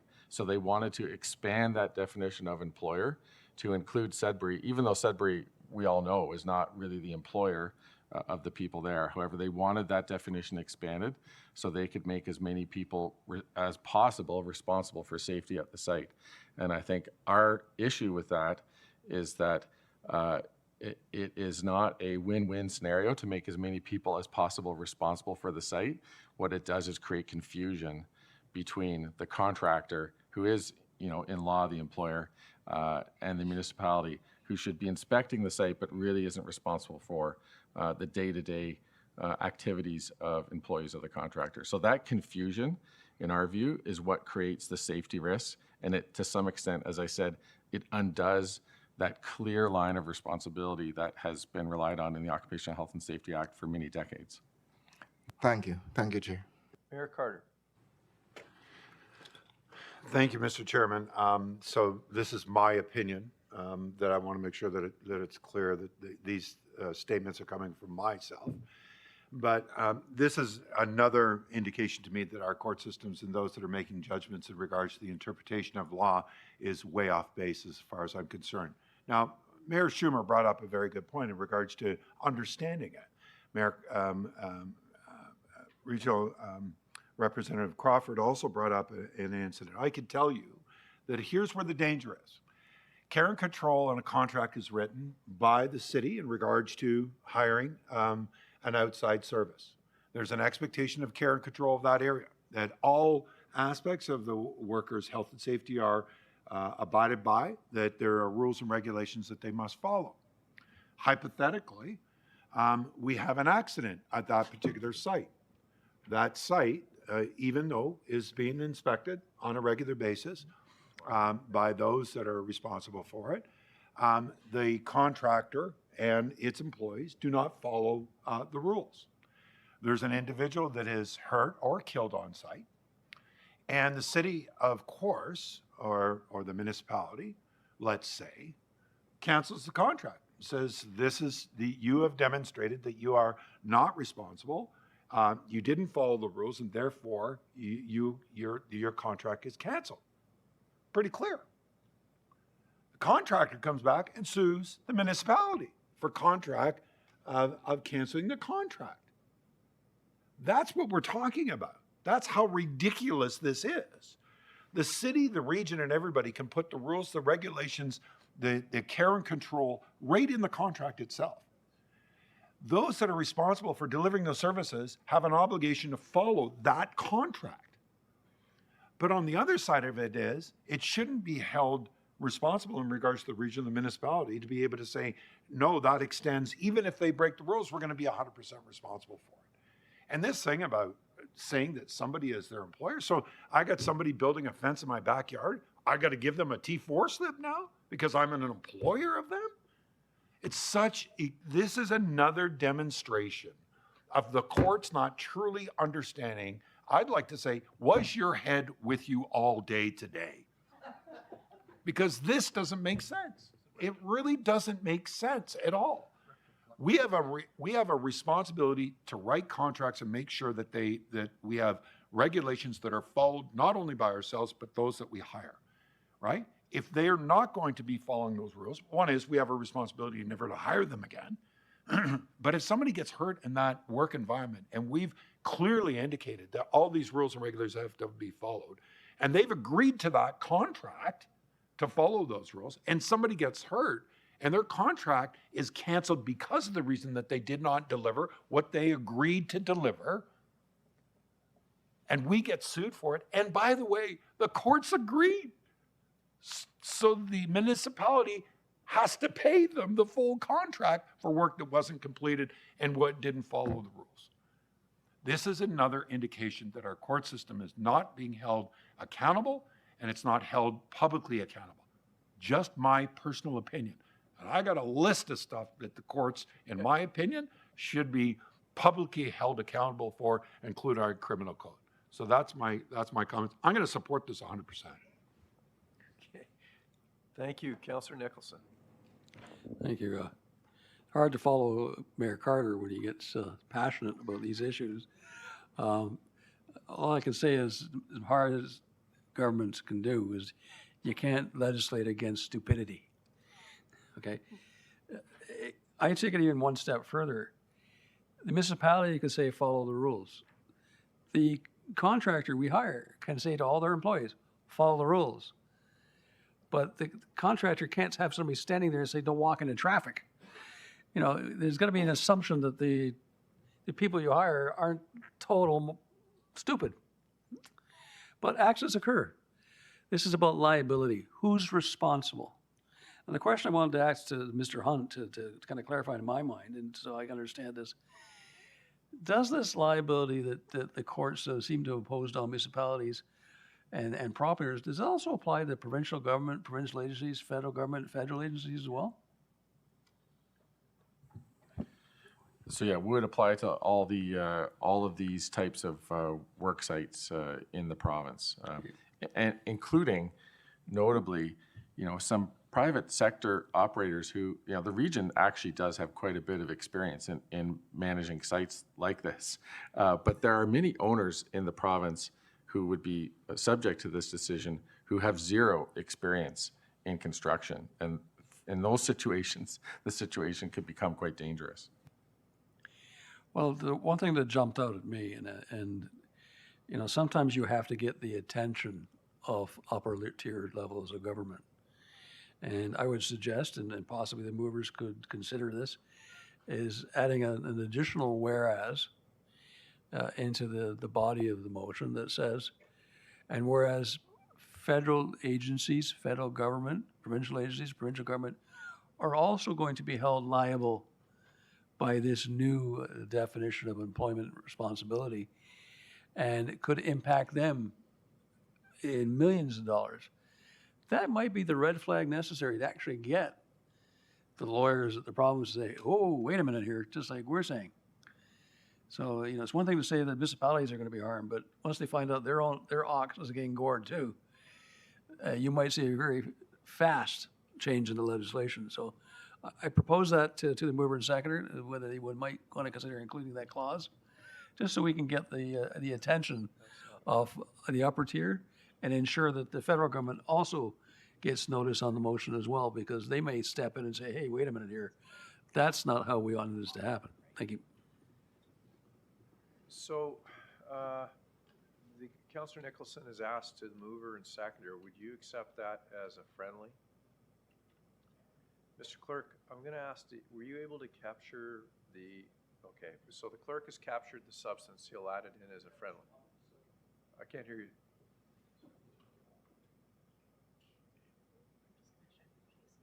Could we have Mr. Hunt work with the clerk on the exact clause wording that's most effective? Mr. Hunt, you'll be able to add the appropriate wording and cooperate. We're getting a thumbs up from our lawyer, so Mr. Hunt. Okay, so Councillor Nicholson, we're good? Okay. Councillor Kerr. Thank you, Mr. Chair, and through you to Mr. Hunt. You're on the hot seat today. First of all, I want to thank Mr. Hunt for his uncharacteristically strong language in describing his impressions of this decision. I wholeheartedly agree with him. My question through you, Mr. Chair, is if this motion and the results of this result in a reversal of the decision, would that mean that we would then revert back to the situation as it had existed up until the situation that caused the change? So the court decision will not be reversed.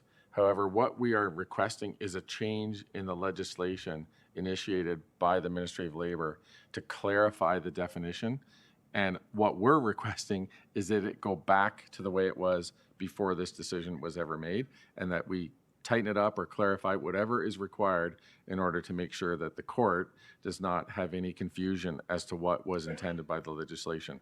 I am not aware, and none of my colleagues are aware in the other regional municipalities of any concerns or incidents with the legislation as has existed previously with respect to its ability to protect worker safety. It's been an extremely effective act. It's been very effective at the municipal level, we believe, in holding our contractors responsible and ensuring safe job sites. And we didn't see any issue. So it's not as if there's something that both sides agree needed to be fixed. We just created confusion where none existed before, and now it's less safe than it was. Thank you. And I think you've answered my second question, so let me just make sure of that. If we, there may not be a complete reversion back to the way it was before. You're suggesting that if there are any concerns, that they just simply be tweaked because what we had before worked perfectly well. Yes. Thank you very much, Mr. Chair. That clarifies it for me. Thank you, Councillor Mayor Pietri. I'd like to refer this back to staff. Okay, And if I could speak to it, because I think we could speak to referrals. well, you'll need a seconder on the referral. Seconded by Councillor Lee.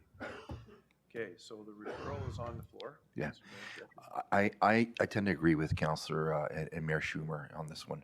I'm uncomfortable because accidents do happen on job sites. And if you consider the fact that we're trying to do our best to trend towards, hiring contractors that are reputable and that are bonded, but at times we look at the lowest common denominator for economic purposes, the one that's the lowest bidder.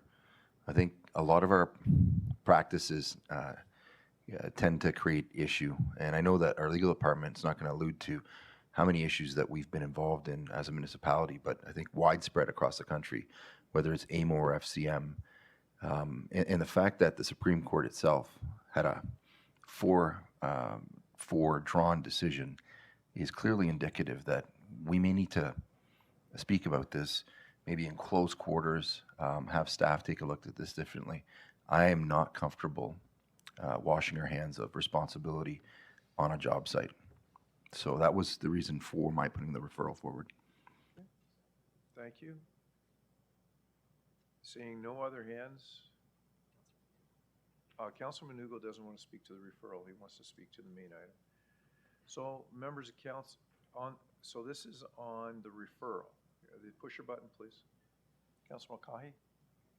Yes, just briefly. Our staff wrote this notice of motion based on the legal need to change the Ontario Act.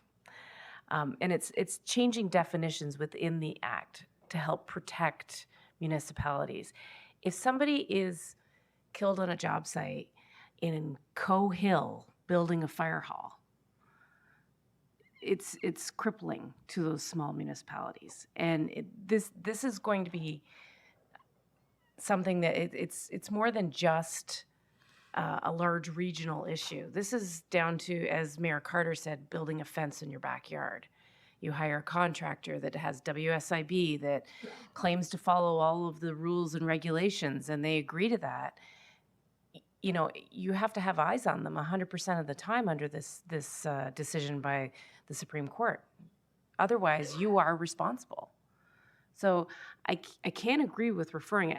I do believe that staff have come forward with what they feel is absolutely the best with the legal minds across the province in all the regions. So I would prefer to support this today and get these motions into the province and to the other municipalities across the province so that there's an awareness, because I think that there needs to be an act now and not delay on this one. So respectfully, I can't support the referral. So thank you. Councillor Chapman, is this on the referral? Then please. Thank you. This is, the motion is to ask the act to be changed so that we don't have further issues like this. It's not revisiting the Supreme Court judgment, which we can't do, and we should not suggest that because the justices have made their ruling. Given the fact that staff have put this together, assisted in putting this together, and it's an important issue, I think we need to make that today. We don't need to send it back to staff to bring us a report with a whole pile of reasons why it should be done based on what we've heard from Mr. Hunt. I think we need to get on with it today, support this, move onward and upward. Thank you.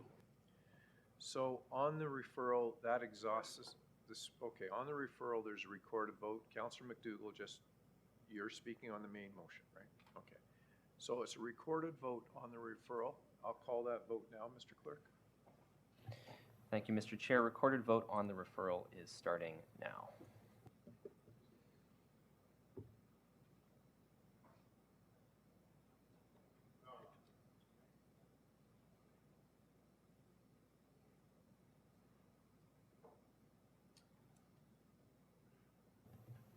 Looking for Councillor Yamada online. Second call for Councillor Yamada. Last call.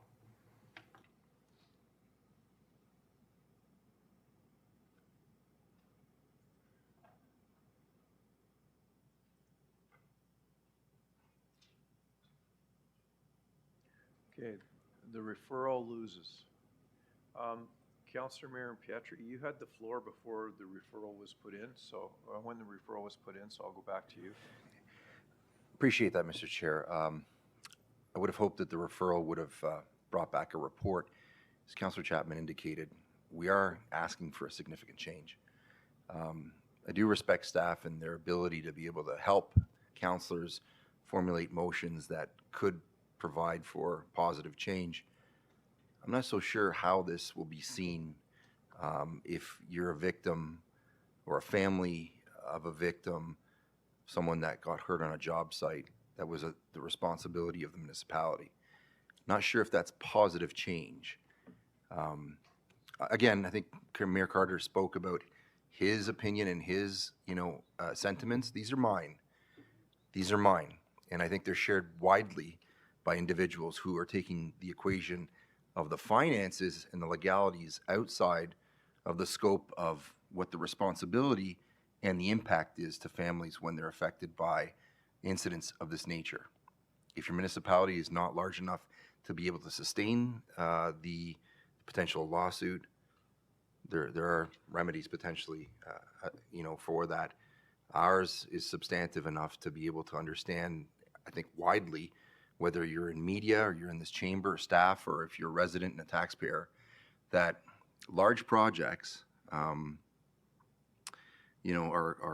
ones that are susceptible to issues, whether they be cost overruns or accidents. And I think, to have a situation where potentially you could have a service provider, a contractor, which may be too small to even sustain, a legal fight or fine of the nature that would otherwise be sustained by the municipality, is also telling, because then you're basically leaving, and this is my opinion, and this is why I wanted a referral, to get a full report, to understand what happens if the contractor doesn't have the ability or the insurer to sustain the fine or the impact of whatever penalty that they would incur. Where does it leave the families or the people that are involved as a result of whatever accident that, God forbid, occurs? But they're realities. So having said that, there is no disrespect to anyone that's intent on moving this forward, including staff. But I thought, and I still think, that it would be prudent and respectful of all of us to have a report come forward, not in the form of a notice of motion, that we would be able to understand some of those elements. And I think that in future, because we've done a lot of notices of motion today, and I think we're going to continue to do stuff, and I can grab things that, potentially AMOR and FCM are looking forward to advancing. But some of this stuff really needs to be reported properly out of respect for council members and those who are going to be involved. If everyone else is comfortable, then that's fantastic, but I'm not. Thank you. Councillor McDougall? Thank you, Mr. Chair, and thank you for bringing this forward. I am looking at Mr. Hunt right now. I think all of us, and I look around the room professionally, but all of us owe it to each other to ensure that we work safely when we're on a job site, if we're on a job site. But as to what Mayor Carter alluded to and Mr. Hunt and others, the levers that you have that you can pull, professionally speaking, when you're on a job site and you see someone else working unsafely, are rather limited, speaking personally. It's very limited, and leaving your area of expertise and your company to speak on behalf in terms of how someone else in someone else's company is working or not working is a very delicate and precarious position. My question to Mr. Hunt is if we are deemed, I want to say, the secondary employer for this individual or individuals, that would in essence make us directors of the secondary employer. Would we be in essence personally liable for the safety of that individual of the first employer's company? Yes, so the Occupational Health and Safety Act imposes this chain of liability. So you just follow your way up to the chain. So this puts the regional municipality in that chain as an employer. So as you follow your way up the chain, eventually, yes, the region would be liable.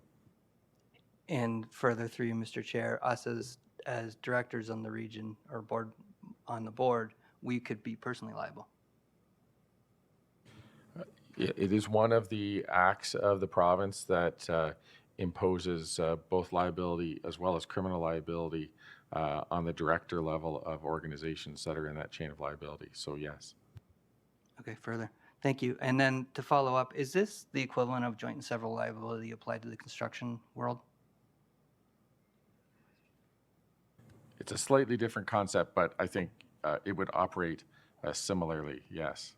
So in essence, such that, through you, Mr. Chair, if the contractor doesn't have enough, equitability to cover the loss in terms of the individual or the injuries, they can seek back to whoever engaged the contract in the first place, should they have deeper pockets, through you, Mr. Chair.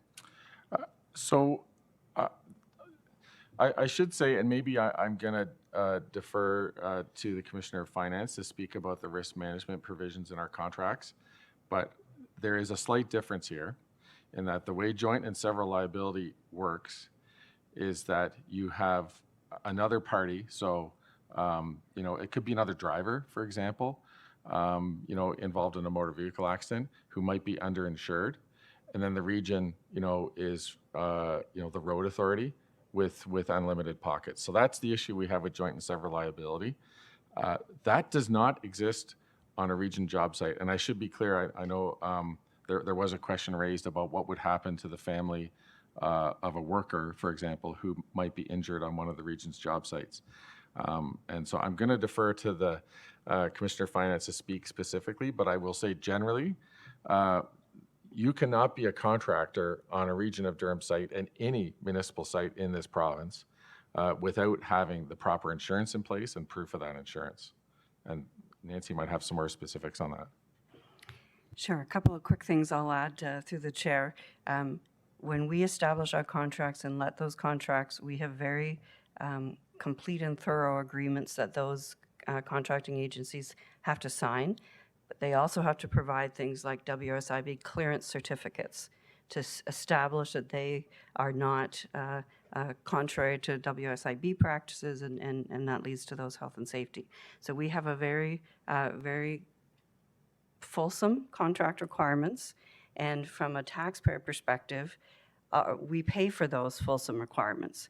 We pay for those contractors to adhere to a standard of care that the region has established through those contracts. And so when, in my view, when you're looking at this saying that the region now may be responsible, you need to replace that with regional taxpayers are now responsible. And so, we pay the contractor to perform at a certain level, and with this, we then may also have to pay for the outcome. So I think there is a fairness to ultimate taxpayers here that needs to be really considered. Okay, that's all. Thank you, Mr. Chair. Thank you. Mayor Watt. Thank you, Mr. Chair, and I agree with many of my colleagues, but I just have a question. So if this does not revert back to how it was traditionally, and the region now becomes the employer of those contractors, how will that impact the region with respect to having experts on all safety elements of every job that comes down? I don't know who to direct that to, and maybe Mr. Hunt will start with. Mr. Hunt? Well, Commissioner Jagannathan might want to speak a bit to that expertise. But I think from a legal perspective, yes, I mean, and we already are responding to the impacts of this decision by saying that we now, as the region, have a legal obligation to have the capacity to not only do what we do and have always done, as the owner for safety on the site. And it's really important to note that it's not that we do nothing, and it's not that we're asking to do nothing. We have a role that we play, with which the commissioner, I'm sure, can speak to. But not only that, but now we are potentially going to have to stand in the place of the employer and also take on that role. So that's going to have some staffing obligations, which perhaps I'm not the best to speak to. Through you, Mr. Chairman. Basically, that this decision is impractical to implement, period. I just want to, paint a scenario here. Take a project like, Simcoe widening from Conlin to Winchester, or Westney from Roslyn to Taunton, about half a kilometer to kilometer long. At any time, you could have about 10 crews working, multiple crews working at the same time.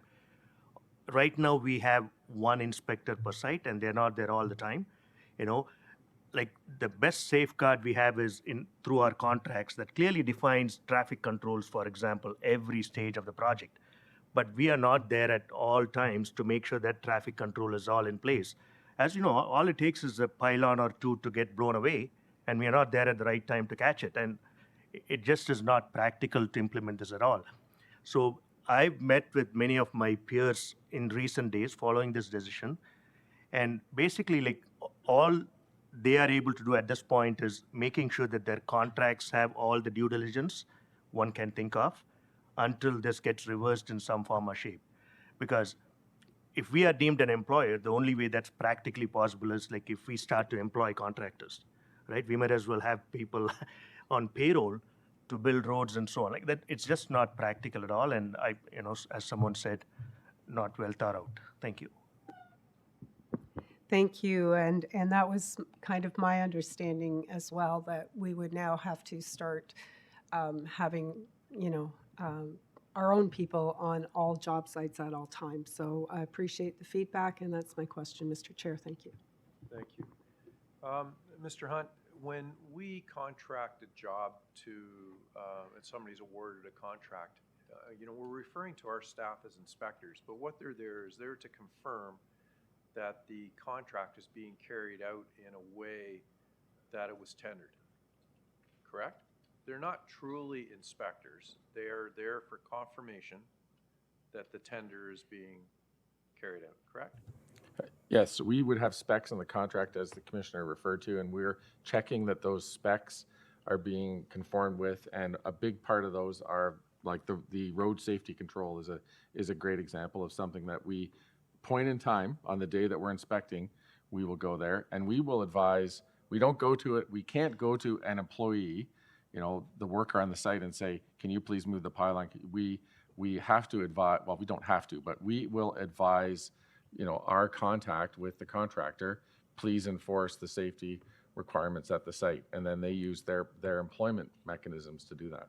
Thank you. So Mr. Jagannathan, when we have people on a site and they recognize that something needs to happen and they want to report that someone's on a road contract wearing running shoes, they would notify the site foreman of what they've seen? Exactly, the contractor's site supervisor. Okay. Mr. Hunt, which ministry in the province of Ontario employs site safety officers that can walk on to any site at any given time and check that the people conducting the work are conforming to the rules of the Occupational Health and Safety Act? That's the Ministry of Labor. Mr. Hunt, how come the Ministry of Labor is not named in this? They have the obligation to check sites for safety. You don't have to answer that. Anyways, if there has there been a recorded vote called on this item? I'll call the recorded vote on this item. Thank you, Mr. Chair. Recorded vote on the notice of motion is starting now.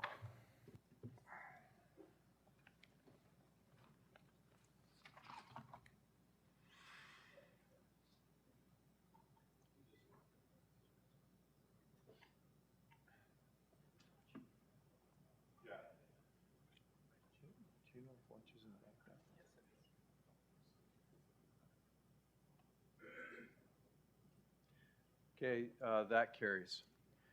Members of council, there is no unfinished business. We'll move on to announcements. Councillor Marin-Pietri. Chair, you'll be pleased to note that many of our municipalities come of age, and Oshawa is coming of age. March 8th will be 100 years, so our centennial will be celebrated in the city of Oshawa. I know that Mayor Carter, council members from the city of Oshawa, long-standing representatives in our community, as well as businesses, groups that have helped to build our community, our city, and essentially the region will be celebrating that day. And I hope to see you at the Regent Theatre to help us celebrate our 100 years. Now, with that, there's also some really cool things that have happened over the last 100 years in the city of Oshawa that I know that Mayor Carter has alluded that you're well aware of. You're our in-house historian, regardless of being the chair of the region, as the former mayor and someone that was interested in the city of Oshawa from day one, I think, and we hope that you'll be able to tell some stories that day. Whether they're formal or not, we look forward to hearing from you, because we've got another 100 years to go, and hopefully some more exciting things for the city of Oshawa and the region of Durham. Well, maybe on that day we can talk about how James Bond is from Durham region. We'll have that story. Councillor Lee. Thank you, Chair. Just wanted to announce that the Ajax Anti-Racism Task Force, in conjunction with the town of Ajax, will be raising the Pan-African flag tomorrow to mark commemorate the end of a very successful Black History Month. All regional councillors and yourself, Chair, are invited. It'll be at Pat Bailey Square at 11 a.m. And I think it's one of the first times we'll be raising the flag, so very proud to be part of that. Thank you, Chair. Thank you. Councillor Chapman. Thank you, Mr. Chair. I just wanted to thank members of council that supported the coldest night of the year, both in walking or showing up at the event. Mayor Barton and his daughter, and Councillor Wu, and Mayor Carter, and yourself, to let you know that the refuge raised 105% of their goal, which is just shy of 148,000. Their goal was 140. There was 13 million plus donated across Canada, because this was a national event, which was good. My team actually got $7,000 worth of donations until this morning, when Mr. Chair gave me $100 to add to that total. Thank you very much, Mr. Chair, and the other members of council that did donate to it. It was a very success.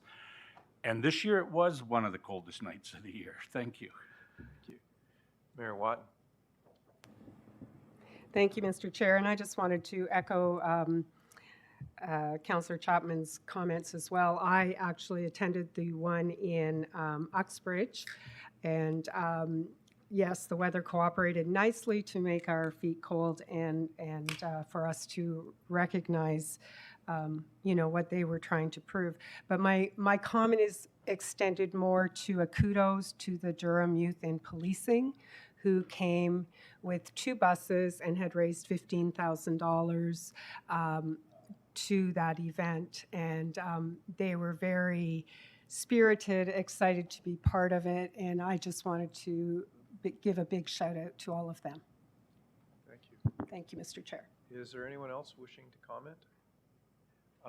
Just to bring up, and before we finish, so Mayor Carter hasn't asked the question. I haven't met with leaders from Ottawa, even though 2 of them have been in Durham region, and haven't taken the opportunity to reach out to either the mayors or myself to have a conversation of the challenges around mental health, addictions, and homelessness. But I will say that I did have an encouraging meeting with MP Turnbull on the issue last week. He informed me that it's clear that the regional communications are having an impact in effectively getting across both what we are facing in Durham region and also across the country, and what we've accomplished. And he has committed to supporting us going forward to work together and advance our conversations in Ottawa. So I was happy to have that meeting. I have had meetings with MPs from both the Conservatives and the NDP, but he is the first MP that has said that he will take our issues to Ottawa. I really believe that Durham Region is a leader in this space, and that the rest of the country can learn from what we are doing. But in order to be heard, we have to have people at the other end that will listen to what we've done, where we're going, what we've done as a leader, and showing what can be done across this great country with a group of people that are like-minded. Councillor Chapman, you've been given a promotion today. You are also responsible for the confirmation bylaws. Moved by myself, seconded by Mayor Carter, that bylaw number 2024-6 be passed. Okay, on the bylaws, we'll call the vote. All those in favor? In opposition? Seeing none, that carries. Councillor Chapman on the confirming bylaw. Sure, moved by myself, seconded by Mayor Carter, that bylaw number 2024-007, because you mentioned James Bond, right? Being a bylaw to confirm the proceedings of the Council of the Regional Municipality of Durham at their meeting held on 28th day of February 2024 be passed. Okay, on the confirming bylaw, we'll call the vote. All those in favor? In opposition? Seeing none. Mr. Clerk, that's the business for the day. Councillor Butt, would you give us a motion to adjourn, please? Moved by Councillor Butt, seconded by Councillor Picos. Members of council, thank you today. Lunch is in the back. We will call the motion on adjournment. All those in favor? In opposition? None, that carries. Have a safe day.